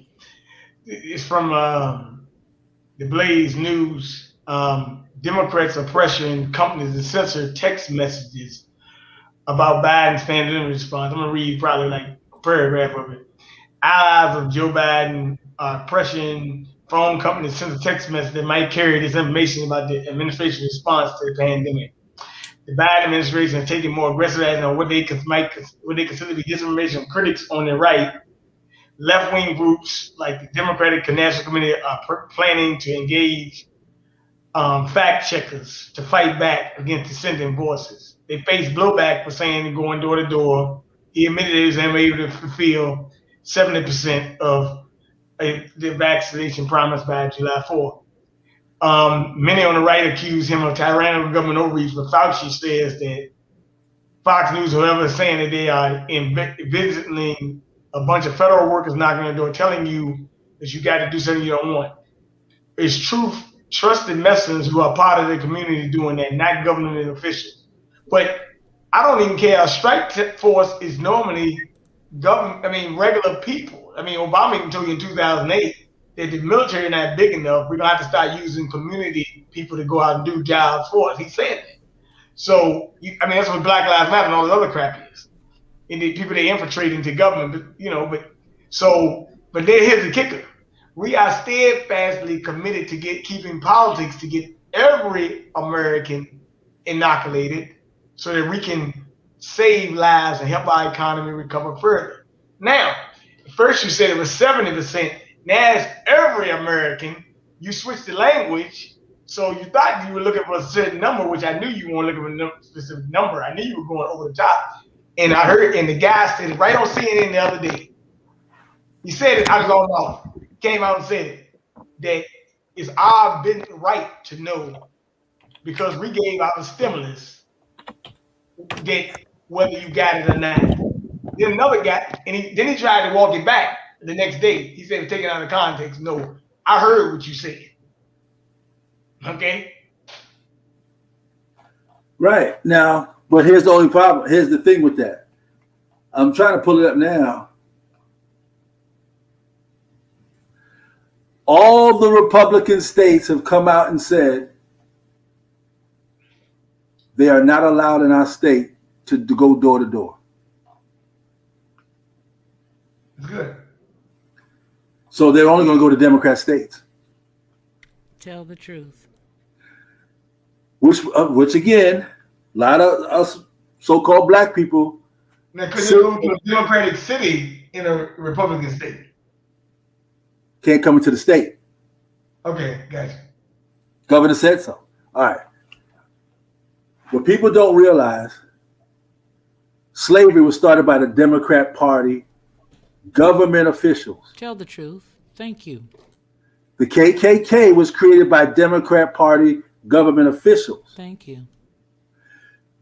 The Civil War was started by the Democrat Party officials. More truth. Once they were in power during slavery. See, there's a whole lot of stuff about slavery anyway. During slavery, they created what's called the slave codes. Democrat Party officials. After the Civil War, they had to stop all that. So they created the black codes, Democrat Party officials. After the black codes, then they created the Klan came and all that other stuff. So the Democrat Party has always been against us. Also, the Democrat Party in 1933, when Hitler was in power, it was rising to power in 1933, Hitler was in power, Roosevelt got elected, Hitler was rise to power. They were friends. The General Gustav of the Third Reich under Hitler went to college at the University of Arkansas. He went to a Democrat platform in 1933, and the paraphernalia or the programs had the tenets and provisions on how to keep black people down. He took that and took it to Germany when they had a meeting at Auschwitz, Germany. And they made up what is called the Nuremberg Laws. The Nuremberg Laws, they just took out the word black or Negro and put in the word Jew. And they created the slave labor camps and the slave camps. So the Democrats and the Nazis are like this today. Now, reparations. This is what I keep telling people about reparations. She brought that up, sister. Reparations. The people that was under slavery, those 3 generations out, they died. They're not here no more. So if we're going to get reparations, first we're going after the wrong people. Who do you need to sue for causing slavery, Jim Crow, slave codes, black codes, and the KKK? The Democrat Party. So you don't sue the government, you sue the Democrat Party for reparations. Why? Because they're the ones who put you in, they wrote the laws to do this to us.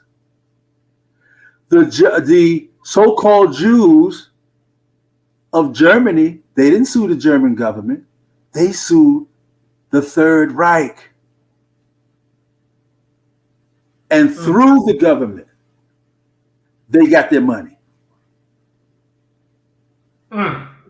But we got these, like Judge Brown said, we got these niggas that ain't got no manhood. These attorneys that we know. They're concerned more about their family, their livelihood, their cars, their bank accounts, and the clubs that they in, and the clothes. More and no more. Hey, Al Sharpton was at the White House last Thursday, Sakima, with back. Right, and so he's a facsimile of him. So this is what's going on. So like, if anything, it's like I agree with Claude Anderson. We need to get out of the Republican Party and the Democrat Party. That's what I did. Be a block. Vote as a block across the country. That's what I did. I got rid of it. I you know what I'm gonna tell you, Dr. Bay? I felt like they were Janus. They were both two sides of the exact same coin. They were. Well, let me tell you this. What people don't know Constitution. Mm-hmm. People don't know Black's law. The law definitions. Mm-hmm. They don't know federal law. Or the etymology of words. Or the etymology. They don't know the United States Code. They don't know where they are, and they don't know who they are. So everybody's just running around. So with all of that, right? So now when Trump was in office, Trump had his issues, and Trump has taken the Republican Party and made it the Trump Party. I gotta give it to him.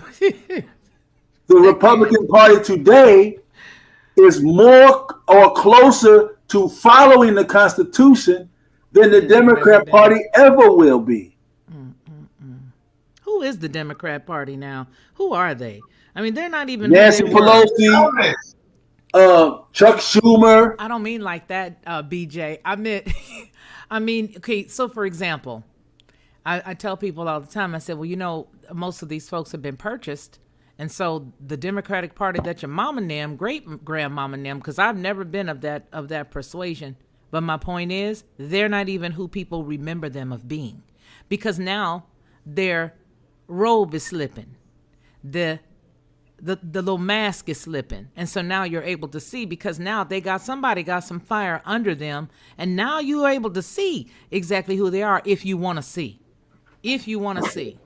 Well, that's only if you can see. What does the Bible say? He that have an ear, let him hear. He that eyes can see. The people don't have ears to hear, and they don't have eyes to see. They don't know what they're doing. That's right. They believe. They believe they know what they're doing. They believe they see. They feel it. They feel like they see. From what the little bit I showed you tonight. Let me say, hold on, baby. Hey, Sakima, hold on. Let me say something. Let me say something to you about this. I'm glad you said that. The majority of the people that I know that vote for the Democratic Party are a bunch of dumb people that go to church for the most part. I mean, they're smart in other areas, but when it comes to voting, they're dumb as shit. I'm just telling you. Right. There's a question here. Do you want to read this from G. William Scott, King BJ? He has a statement right here. What you got? Okay, Democrats did not stop slavery. Democrats party in 1824. Slavery started in 60. Dems perpetuated slavery. They started Jim Crow, Black Codes, etc. Okay. That sounds like American history right there.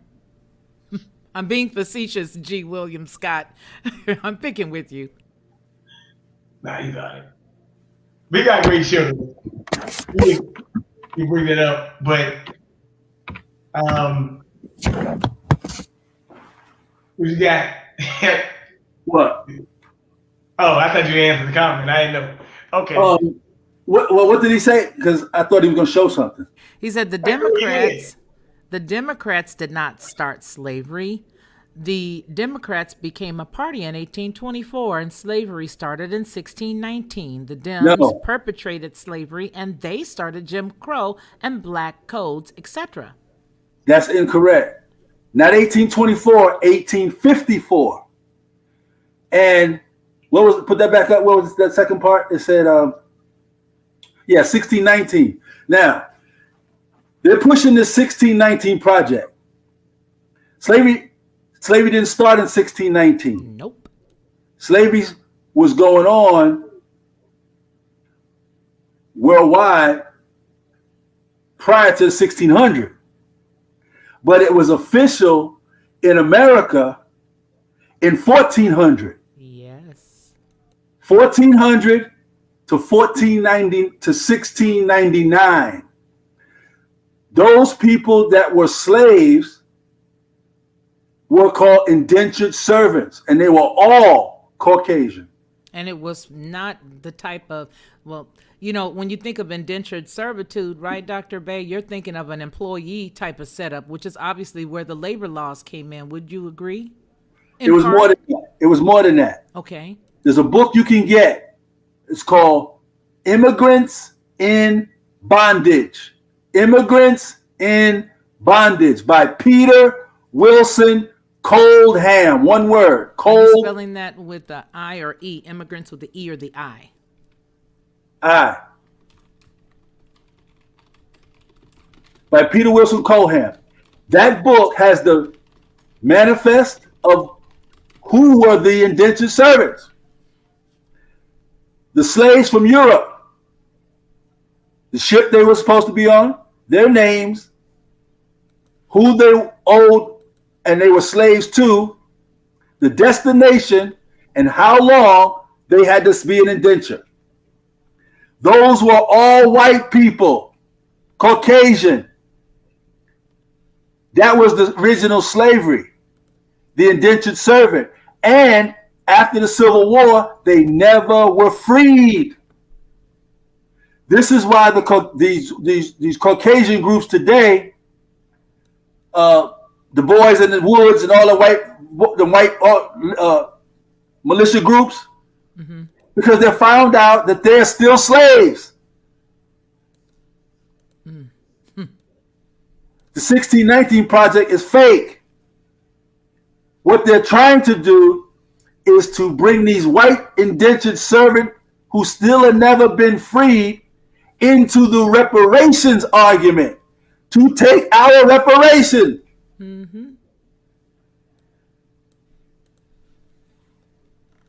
The Democrat Party are the ones, the officials, when they got into office, they're the ones that wrote the laws, the slave codes, the Jim Crow, the black codes, and the KKK. The movie Birth of a Nation was shown in the White House by Woodrow Wilson, a Democrat president. When the Klan marched down the street in 1924, that was all Democrats. The president was a Democrat. The Republicans fought slavery. 1866. Claude Anderson talks about it with the lawsuit he got for his organization. 1866, the year after Civil War, the Republicans wrote what is called the 1866 Civil Rights Act to give the freed slave permanent citizenship, permanent voting rights. Guess who voted it down? The Democrat officials in Congress.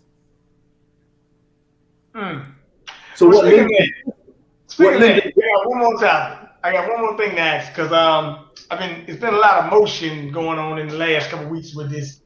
I think yesterday they had CPAC and they had a couple other things, and one of the guys, they came out and said, well, what if this audit in Arizona goes the other way? And it looks like it is. Well, nothing will happen, I don't think. Well, I'm not. Well, no. They're just talking about the audit results. What you mean the other way? No, what they're saying, they just want to know. Even commentators on CNN saying, well, they keep on trying to have this audit. They're trying to get the Attorney General of the United States involved to stop it. That got shot down. So the audit keeps going on, right? I mean, anybody would have a brain knows what happened with the election. It was all unconstitutional. The election was unconstitutional. It was stolen. Yeah, it was unconstitutional in its face. Those states that were in question: Arizona, Michigan, Pennsylvania, Ohio, Illinois, and Georgia, and Wisconsin. I think it was Wisconsin. I mean, even here in Virginia, actually Trump won Virginia too. They gave 500,000 ballots. Just ended up. Judge said, "Wait a minute, 500,000 mail-in ballots. You're not even allowed to use them." But that was after everything was over. Well, if you remember, if you watched it, the count, Trump was winning every single state up until 11:30 in the night, in the evening, and then they got on the news and they announced, "We're stopping the vote count." Yep. I'm like, what the hell? They stopped counting the votes. Why?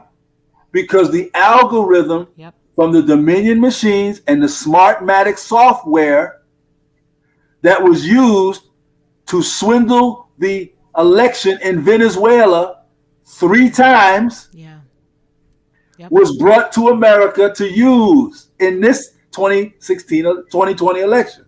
All truth. That vote count, they had to, all in those 7 states, they funneled in suitcases and trucks overnight with ballots with just Biden's name on it. All presidential races, ballots have the vote for the president and the down ticket. All the way to the school board. These ballots only had Biden's name. Fraudulent ballots. That's why they kicked out the Republicans for the vote count. From the polls, all the polls. From the polls. Yeah, the poll workers couldn't get in. Georgia caught it on camera where the girl was pulling out the suitcases and taking out batches of ballots and running through the machine for Biden. I saw that. That's right. I thought, gee whiz, I didn't know anybody else really caught that. She was just stupid. That one was real See, stupid. But yeah, that's on issue. the best thing that for for us so-called black people who are Indian more, not these Moorish organizations, what's coming, our best bet is to join these conservatives and these militia groups for saving the country. Because they're trying, but see, because they don't know that this is yours. Exactly. So the enemy of your enemy is your friend. Your friend. So we're going to have to join them to save our stuff because we're not unified enough to pull away from them too. We know the Democrats is against us. Look what Biden is doing. To pull away from the conservatives and Republicans is detrimental to our existence. Mm-hmm. So we're going to have to unite to save it. Yep. Then we can sort it out. Yes. I so agree with that. I think that, to me, that makes the best logical form of sense, because at least if you have something to build back together, and I don't mean by this guy's way he says it, I'm saying if you can take something that has been, almost destroyed, and all of us together get together and put it all back together again, then we can sort out the differences. You know what I mean? It's like you get 5 of us and it's an odd number, but we all get in there and do what we need to do. We may not agree all along, but we can agree to disagree long enough to fix something. And that's what I think is a good point that Dr. Bay is making.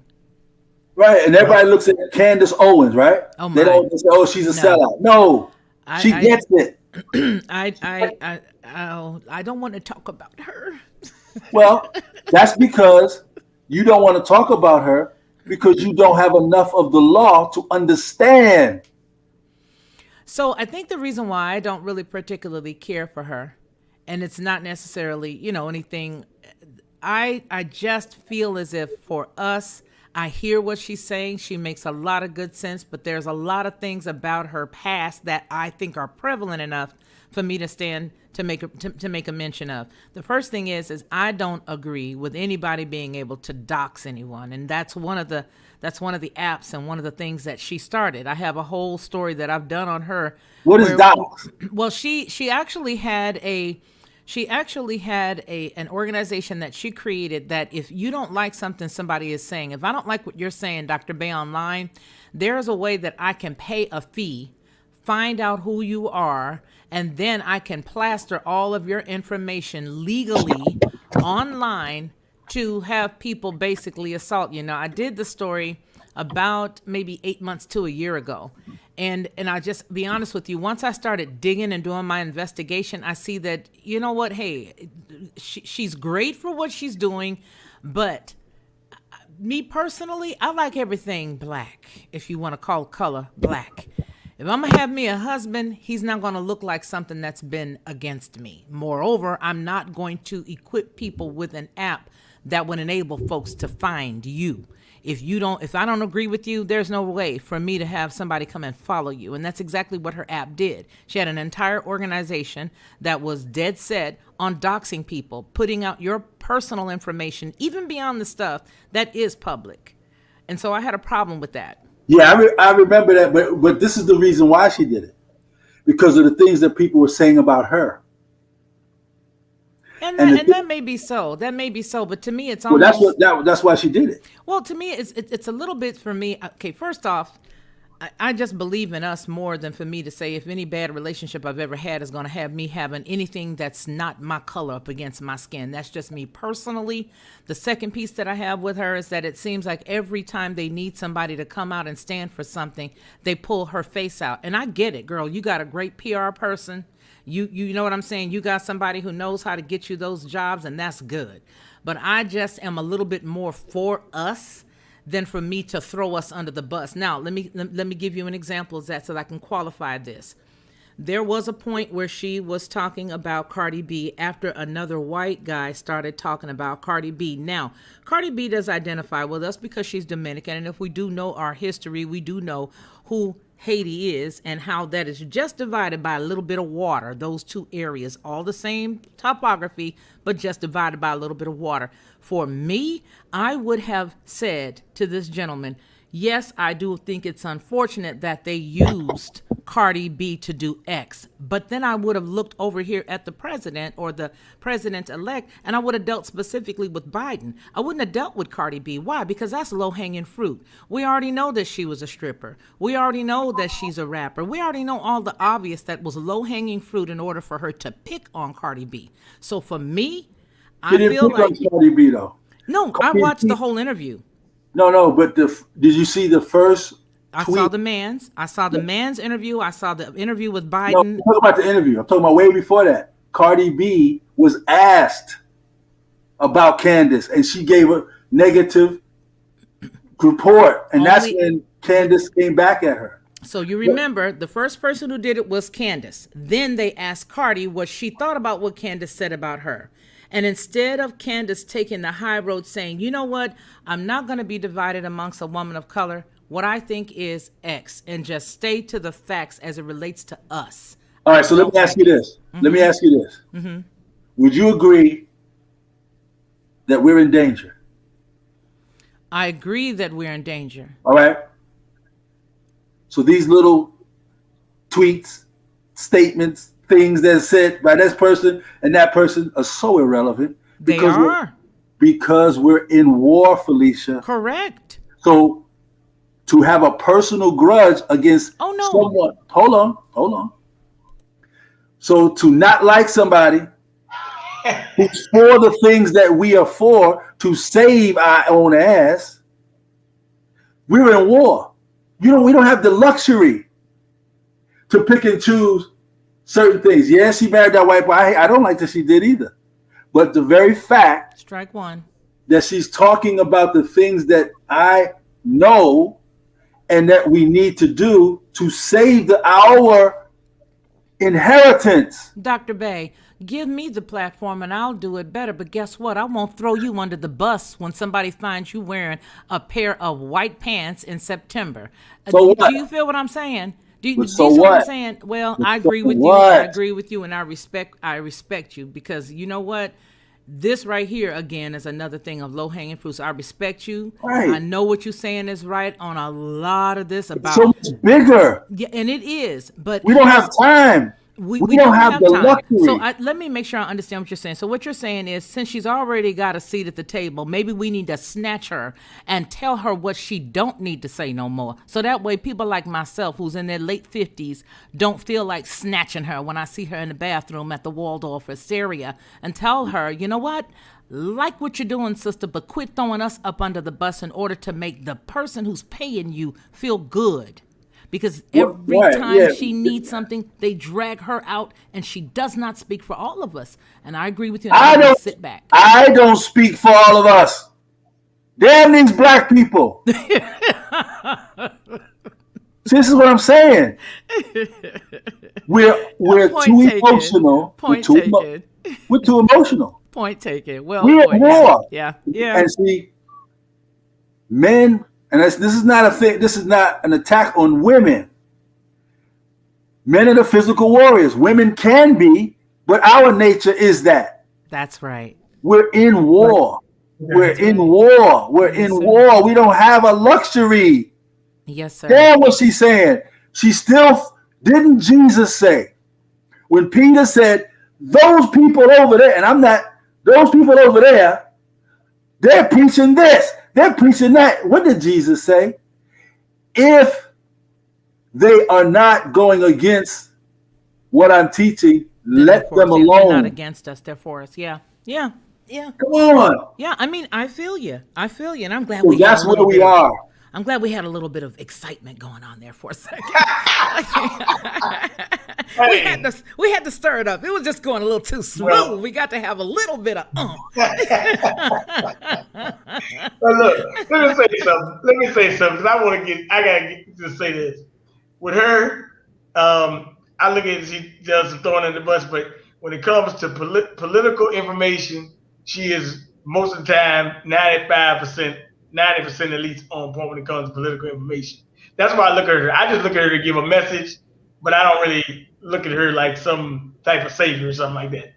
But I just wanted to bring that out. But I do want to say that wow, y'all have been great. And one more thing, Dr. Bay.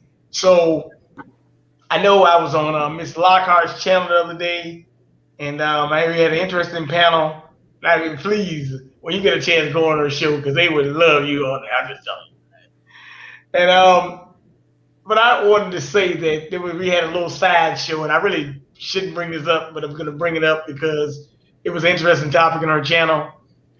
And we had a rapper named Juvenile. We saw it called with the thing, inoculate that thing up. It was for a dating app.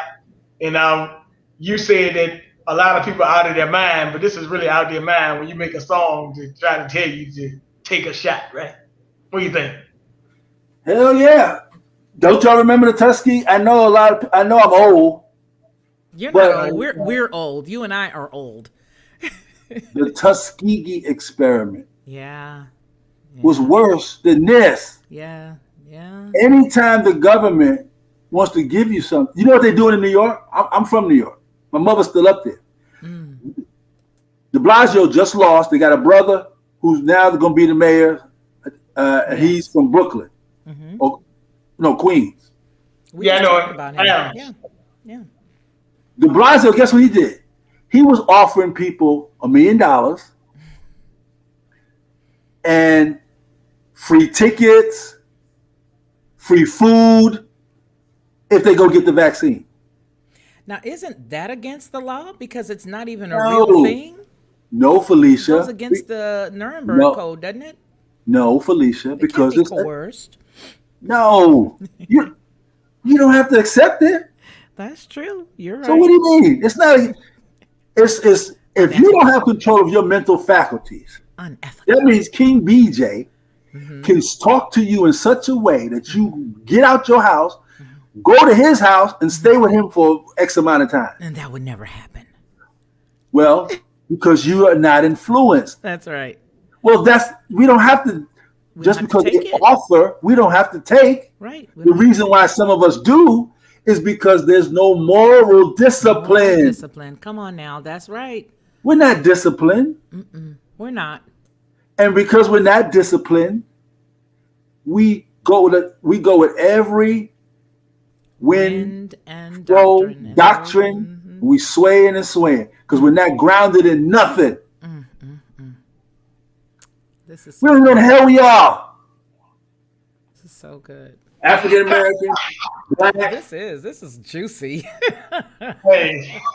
I'm not no African American. That's Mr. What's his name? Who did that? That was Reverend Jesse Jackson. Him and a whole bunch of people that he took to Congress to decide who we are going to be, and nobody ever asked me. Right, it's because we were fragmented, and see in the '60s. He was young and he was on the rise, and he tried to get the next position after King. They told him they would work to set him up to take that position, and then they reneged on him. Wow. That's why he never got nowhere. Wow. So was he a pawn? Was he a pawn? Yes. Wow. See, I know special forces people in the military, and who are retired. I know certain people in government that tell me stuff. I mean, and so I don't know everything, but I know a lot of things. And one of the things that we will never ever, so-called black people will never unite, because we're calling ourselves something that doesn't exist in law. Wow. We can be black in general conversation between you and I. You better break it down. But in law, there are United States codes, federal statutes, state laws, and constitutions that provide and make provisions for a name of a race. Black is not a race. You can't go to no place called black. African American is not a race either. Not a place. Anybody from Africa has identification and passports from European construct. Namibia, Angola, Zambia, Djibouti. Niger, Mali, Chad, Mauritania, Sudan. They have passports, IDs from those countries. You better. Africa is a continent. America is a continent. We don't have identification that states America. We got Georgia, Florida, South Carolina in law. State, nation, and country are synonymous. They mean the same thing. I love it. So the United States can be United Nations or the United Countries. It's the same concept in Europe. We've been swindled, and we have been swindled through law. Wow. And because we don't know enough of it, see, Africa, we can claim Africa, but I'm not from there. I'm from right here. Me too. And before the diaspora, I'm sorry, not the diaspora, the deluge, the flood. The deluge. Okay. All the land was connected. Yes. And they switched the geographical directions. The map is like turned upside down, right? And inside out. Wow. So this is actually Africa. Mm-hmm. And you know why? I'm going to agree with you on that 110%. When you look in the Bible, it talks about the redwood trees and these huge, huge trees. And it talks about how old they are, that they are the oldest. And then when you turn right around and you look up where are the oldest trees, with the exception of some in South America, the preponderance of those trees are, believe it or not, in Yosemite, in all different parts of California, the redwood forest, and all of those. And you have to go to the word, and you will see that it describes the river Niger. It describes every single thing there. I was reading one day, and I said, "Wait a minute, the older trees," and that it talked about them, and it described the trees that are in California and all on the West Coast. That's amazing, Dr. Bay. Everything started here. There's a book that I have downstairs. It's called the I think it's The Glory of the Cham. Yes, sir. With the Temple of Borobudur in Cambodia, with all the black women and black people on statues and all that stuff. 2012, they found in the Grand Canyon. Well, it was before that. Every single pyramid that they find over here, and ancient statues and relics are all older than over there in Europe and in Egypt. In Egypt, yeah. Wow. There's a book, I got the book downstairs, and they found this temple in the Grand Canyon with an 80-foot statue of a Buddha with black face and with the locks twisted like where you make the little ball locks. Yeah. With his hair like that. Like Bantu knots or whatnot. Right, back there in 2 knots. In the Grand Canyon. 80-something feet? 80 feet. Get out of town. That's off the chain. So see all this, it's so much information that we don't know. All the history is correct. You can't fight history, or you can't take history to reclaim anything. You have to, because the history has happened. And is in order to reclaim, you have to do something to make a claim. Wow. Well, let me say. And that's law. You have to use law. Make the claim. We got to make the claim. But you got to do it within law, and you got to know who you are, what this is, what happened, where you are, and what is yours. Wow. All that is in the law. I just showed you a portion of the stuff, all just in the Constitution. Yes, that's right. I didn't even get to show you nothing else. That's right. You did.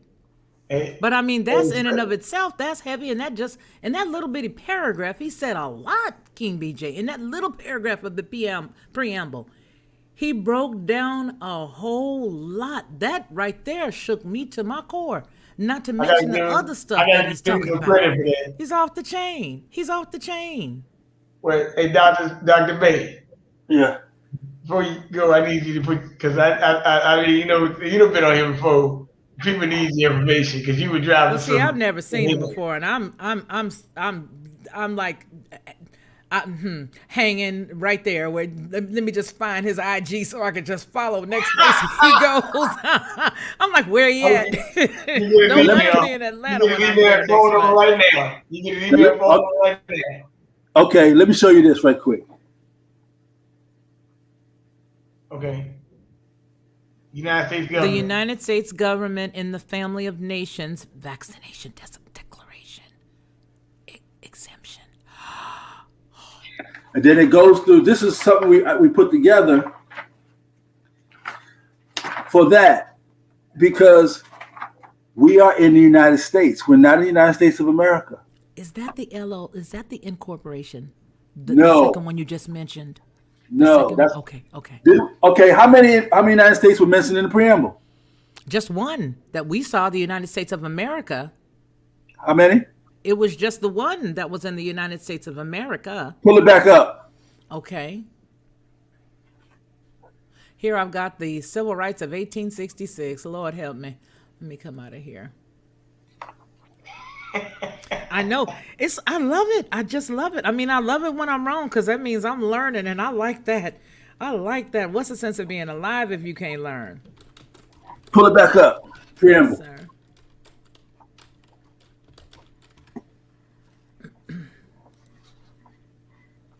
It's taking a second to come out. This is interesting, man. This is rich. Okay, I got it right here. Let me bring it on over on your side. Am I able to share still? Yeah, if you can put it, I don't know. No, I'm saying, did he give me the, yeah, he's got to give me you gave it to me. I got it, right? Yeah. Yeah, you should. Yeah. Okay, but it's not letting me.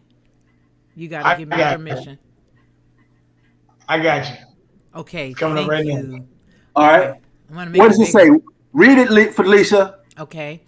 Okay, it says, we the people of the United States in order... Stop right there. I see it right there, sir. I see both of them. All right, now go down where it says do ordain.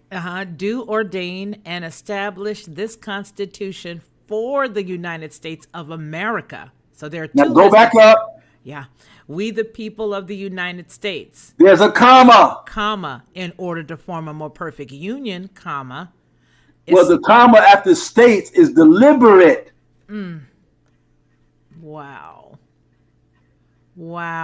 We, the people of the United States, comma, in order to form a more perfect union, not only to form a more perfect union, but to establish justice. Ensure domestic tranquility, provide for the common defense, promote the general welfare, and secure the blessings of liberty to ourselves and our posterity.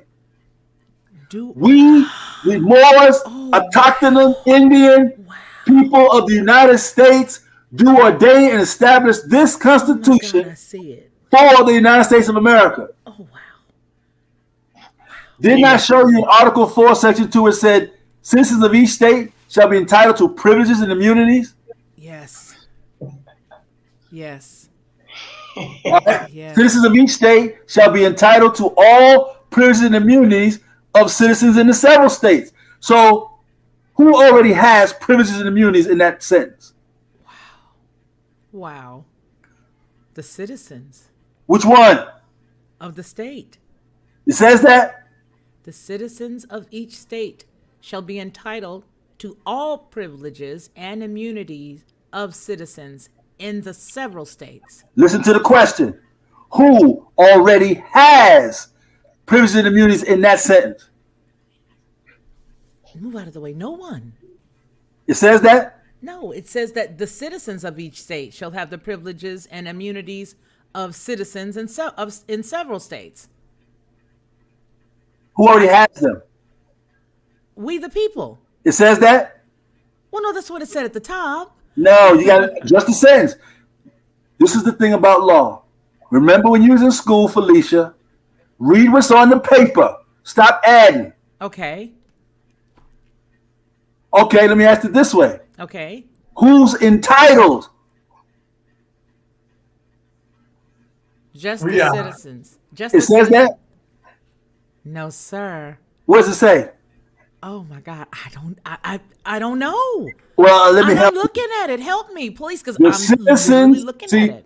this is the other thing about us so-called black people. We don't know law and we don't know damn grammar. That's right. We 'Cause can't I'm read. totally getting it. I'm not getting it. All right? The citizens of each each state. Okay. And then at the end of it, what's the last phrase of that sentence? Citizens in the several states. So how many states is that?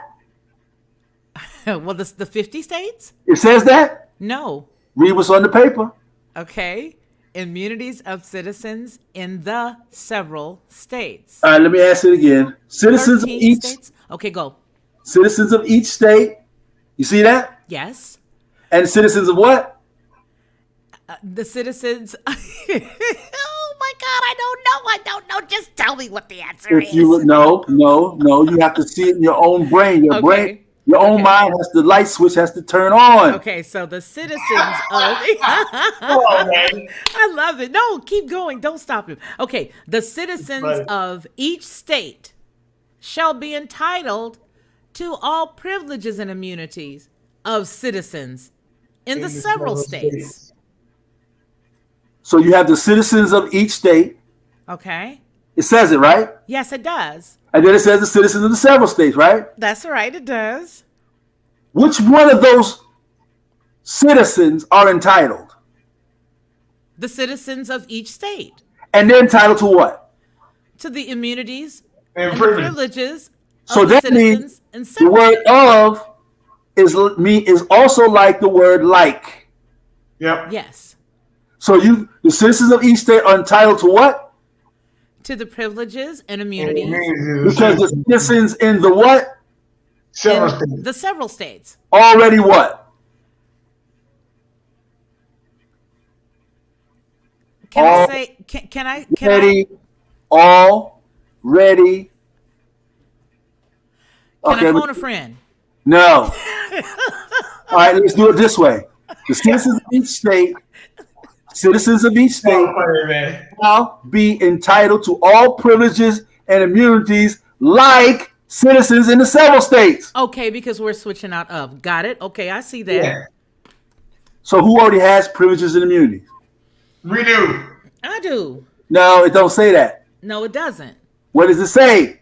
Citizens of each state shall be entitled to all privileges and immunities like citizens in the several states. So which citizen already has privileges and immunities?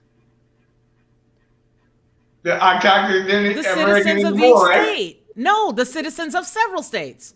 Say it again. The citizens in the several states. Say it again. The citizens in the several states. Say it again. The citizens in the several states. Already have what? The privileges and immunities. Because the other citizen is what? The other citizens, they will just be entitled to it. So that means they're just getting it. They're just getting it, and okay, I got it. Yippee yippee. Okay, I got it. I got it now. Okay, I got it. And I'm glad you stretched me. Thank you for stretching me. Okay, I got it now. I got it now. Read it then. I don't know what I got, but I got it. Well, read it and tell us. Okay, so all you people who are just coming in here, don't worry, we got you, because all of you guys shall be entitled to all the privileges and the immunities, just like the citizens of the several states that you're just now coming into. Now go back to the preamble. Okay, so That's interesting. Wow. okay, Wow. so let's go back. Because How many United States is in the preamble?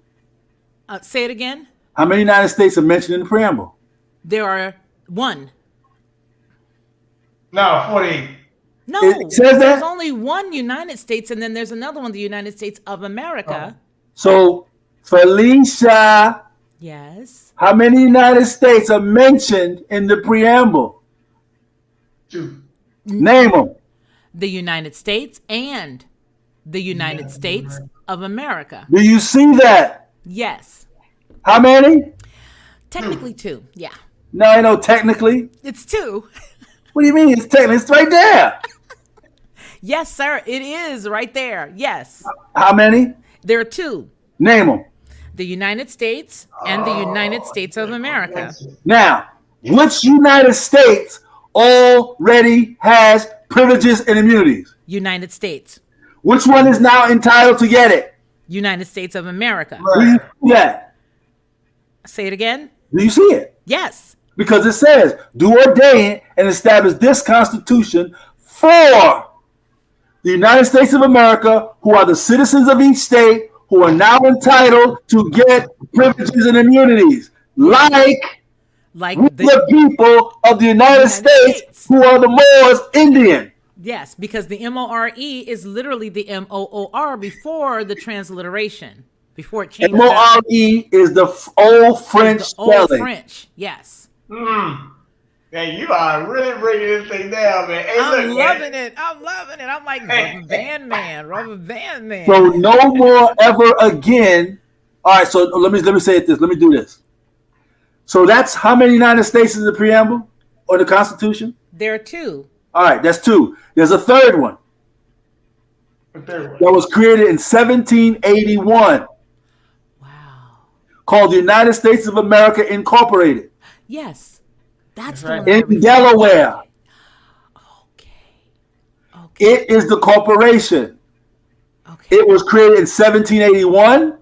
Check this out. It lasted until 1979.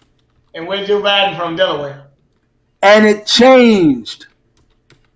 The corporation was dissolved and a fourth United States was created. 1979 under President Jimmy Carter. Yep. He did it under Executive Order 112. Yep. If you could make this bigger so it could get bigger on the screen. I got it on full screen. I'm gonna let her put it up. Okay. What do you want me to put up? Executive I'm over here digging in the crates. This is good. Executive Order 12. 112. Yeah, 112. So it's written as Executive Order 12112. Got it. Yeah. Hold on, let me pull it up. Executive Order 12112. I'm over here where I can't see you guys, so hold on just a second. No, I'm like, this is good. I have not been stretched like this since I was in school, so this is good. Okay, let's see. All righty. There we go. All right, there he is. There's the man, the one and only Peanut Farm. Peanut Farm. Well, you got another screen up? Yeah, I'm pulling it up. Don't move it. I got it. Don't touch it. Stay right there. It is. Hold up. Okay, I'm here. You guys see it now? Yep. Okay. All right. If you can scroll down, it says, keep going. All right, it's not showing the whole, go back up. All right, stop right there. All right, there it is right there. It says, by authority vested in me, President of the Constitution of the United States of America, order as follows. 1-1101. There is established for the office of administration in the executive office of the president an official seal described as follows. On a blue seal, the arms of the United States proper and the inscription above. Office of Administration. In gold raised letters within a white border edge goes inscribed Executive Office of the President of the United States. That is the fourth branch of government called the Administrative Office of the United States of America. Which is why you have the Biden administration, the Trump administration, the Obama administration, the Carter administration, the Clinton administration. You got it? Yes. That's why it's called an administration today. Okay. This executive order creates the fourth United States of America in law. So we are no longer under the corporation. It ended in 1979. It's right there on the screen. Yes, it is. Oh my So we're under the fourth United States of America, called the Executive Office of Administration of the United States of America. Wow. That is the administrative office. Wow. The Trump administration, the Obama administration, the Clinton administration, the Biden. This is what is happening right now. Oh. So everybody that keeps saying the corporation, no, that ended 1979. It was dissolved. Man, I ain't tell you that, man. This has been very, very entertaining and mind-blowing. Hey, Dr. Bailey, look, do me a favor, man. No Yeah. favors. I just want to put him in my pocket and run. Let me make sure. It's like a make cliff sure notes. the contact information in the private chat or your email, so you get your phone number and all like that. Cliff note. Yeah, you gotta make sure you put that in there, man. This thing been real juicy. Yeah, you know, like, hey, look, man, you took me back to school, man. You know, all the personal training and courses I took in nutrition course, hey, man. Now, he reminds me of one of my law professors when I was in school, and they would always pick on me. Miss Lockhart, can you explain it? Just like, no, I can't. What does it say? You tell me. Why don't you just tell me the name of the movie that you want to see? All right. I just put it in there. You see it? Wow. I'm about to put it right in here right now for you, man. Okay. Oh, wow. This is exceptional. Let me see. And, I'm snatching all of this. I'm putting this on my clipboard right now. Oh, wow. This is So now let me just recap real quick. Yes, sir. Go ahead, recap. In law, there's 4 United States. 2 of them are where? Right here. I'm on the other side, you guys. I'm typing in the chat the things that you're saying. I'm typing in the chat. Actually, since it's your show, BJ, you go ahead and do that. I'm a guest. I'm going to sit here and listen to Dr. Vay. Go, BJ. So, Felicia. Yes, sir. There's 4 United States in law. Yes. 2 of them are listed where? In the preamble. Yeah, excellent. The third one we know was created in Delaware. That's right. 1871. Right. It lasted to 1979. That's right. And then the fourth one was created, called the Administrative Office. Yes. Of the Executive Office of the President of the United States. It's the fourth United States, called the Administrative Office of the United States of America. Okay. Yes. 1979, the first president was Jimmy Carter. Wow. For the fourth one. Got it. For the fourth. So those are the 4 in law. Mm-hmm. Now it says in 28. I think not 28. It's I think it's 5 United States Code. Yeah, 5 United States Code, Section 3002A. It says that the United States is a corporation. Mm-hmm. Yes, but when you read it, see what people are forgetting. That got amended. When the corporation dissolved in 1979, it was amended. And they put the amendment in supplements. For example, they would see, I have law books. Right. The law book, when we get okay, now this is a law. Let's say this is a law book. Okay. Instead of reprinting the whole book, they send you only changes. The supplemental pages. Supplements. And you take those and you put them in a slit in the back of the book. Yeah. So when you get to that statute, you go to the supplement to see the change.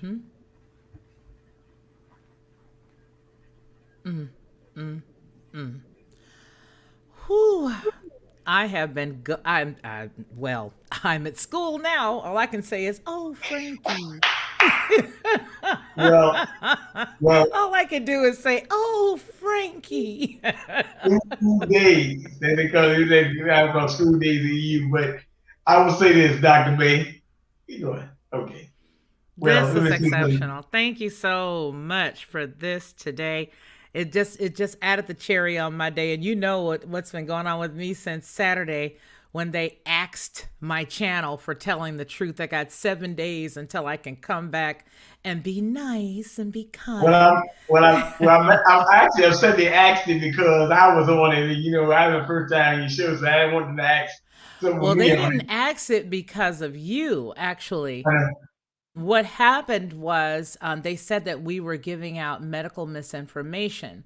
And we were not. As you know, no one said anything of any authority with regards to that. But I think it's because of the fact that we had the audacity to be a little outraged by what we saw on the screen. Moreover, there were a few people who did make a comment of a couple of things. And I won't say those things here. But I will just say this, as it relates to me standing up for us, I stand up for us unapologetically. And so I'm not apologizing for anything that we said that night because it is truth. And I think that's part of our problem within our body of people is that whenever there's some type of heat, we run and, oh, I'm sorry. Well, no, I didn't mean it to say it like this. Let me recant it. I am so glad that I did not choose to go in the direction that I would have gone had my life been a little different, because things were already planned out for my life for me to go in one direction. And I'm glad I didn't go in that direction because I have nothing to lose. You know what I mean? Oh, Dr. Bay. Dr. Yeah. Bay. One thing before we cap out. So the other day I did want to mention this. So I was on her show, and you had tapped out for a minute, but I was on her show, and it got taken down because of the so-called word medical misinformation, they called it, right? We were talking about, but this today though, but just for Felicia today, I'm going to bring this to you. The FDA came out and admitted today that according to the J&J inoculation, Johnson & Johnson, you know the deal, right? Yeah. They're saying, it could cause a rare autoimmune disorder. Everything we've been saying, they keep on dripping it out. Oh, this is a rare, but they keep using the word rare. Have you read the VAERS website of the Adverse Events Reporting System? They tell you everything on there you need to know. But yes, I want to tell you, you only got to report 1%. So 1% of how many deaths is that? Or how many adverse reactions? That's all you need to know. But yeah, Dr. Bay, they have been really taking down a lot of videos and censoring everything lately. Yeah, they censored me for a whole week. But luckily, thank goodness, I've got a couple of more channels that I have under my belt. So, yeah, but they zapped us because of what we did the other night. So it is what it is. Yeah, and I'm okay with it. I mean, that's good. I feel like I'm in good company. I feel like I'm doing something right. If you can zap me, that means that something must have made them say ouch. But again, unapologetically, I'm not going to apologize for disagreeing with that video. I'm just not. I don't agree with it, and that's just that. They look at us as jigaboos and, dancing slaves, and that's how I believe. Listen, let's just say, not for nothing, he got paid pretty well. Juvenile did. He got paid so well, he's not even responding on any of his social media platforms. Anybody has said things, he's just going on spending his money. So there's that part. But Felicia, I do for you, and shout out your contact information because you've been wonderful as well. Well, Great. I mean, Felicia Lockhart. The Lockhart Perspective is my main channel. It's not a big channel, but it's my little nugget. And then there's also the TLP, which is the Lockhart, or it says TLP Entertainment. So it's TLP Entertainment for the next couple of weeks while I'm on my I got locked up. So as long as they got me locked up, it'll be TLP Entertainment. They won't let me out. No, I'm just joking. But no, so yeah. And I'm taking it in stride because it's just giving me a chance to refresh some thumbnails and upload some stuff to my WordPress and, just do a whole lot of other stuff on some of the platforms that I have not been paying attention to, like Brighteon and, and Rumble and all that stuff. But that's where you can find me pretty much. You can just, if you just put in the Lockhart perspective, it'll take you directly to me in any facet, or Felicia Lockhart. You're gonna find a few Felicia Lockharts, but just do the Lockhart perspective and it should pull me up. And Dr. Bay, I gotta thank you once again for coming back on. We're gonna do this again, man. I gotta make sure I get you at least once a month, man. At least once a month. All right. Before they shut the grid down on us. But y'all take your time, and y'all You're have a a wealth good of night. sunshine. He's a wealth of sunshine, Dr. Bay. Yeah, thank you.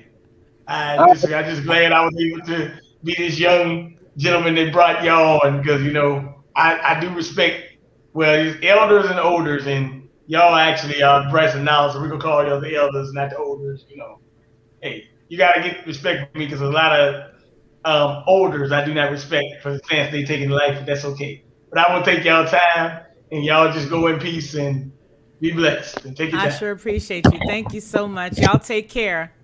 All right, Felicia, BJ, y'all take it easy. And I will be I know. phoning or just doing some emailing or something, because I really honestly would love to learn more from you. Of course, any publications or anything you got, Dr. Bay, I just have to tell you, you have a willing student now, and I will absorb it all. As a matter of fact, just as a thumbnail, Dr. Claude Anderson came to my church for several years in the 90s and the early 2000s, and that was in California. And he's been preaching and teaching the same thing for so long that I do hope we get it. Just bit by bit, he's been teaching pretty much the same. And so I appreciate you for even referencing him. That lets me know we're all in good company. Thank you, guys. All right, have a good night. All right, sister, take it easy. All right now. All right, bro, man. All right now.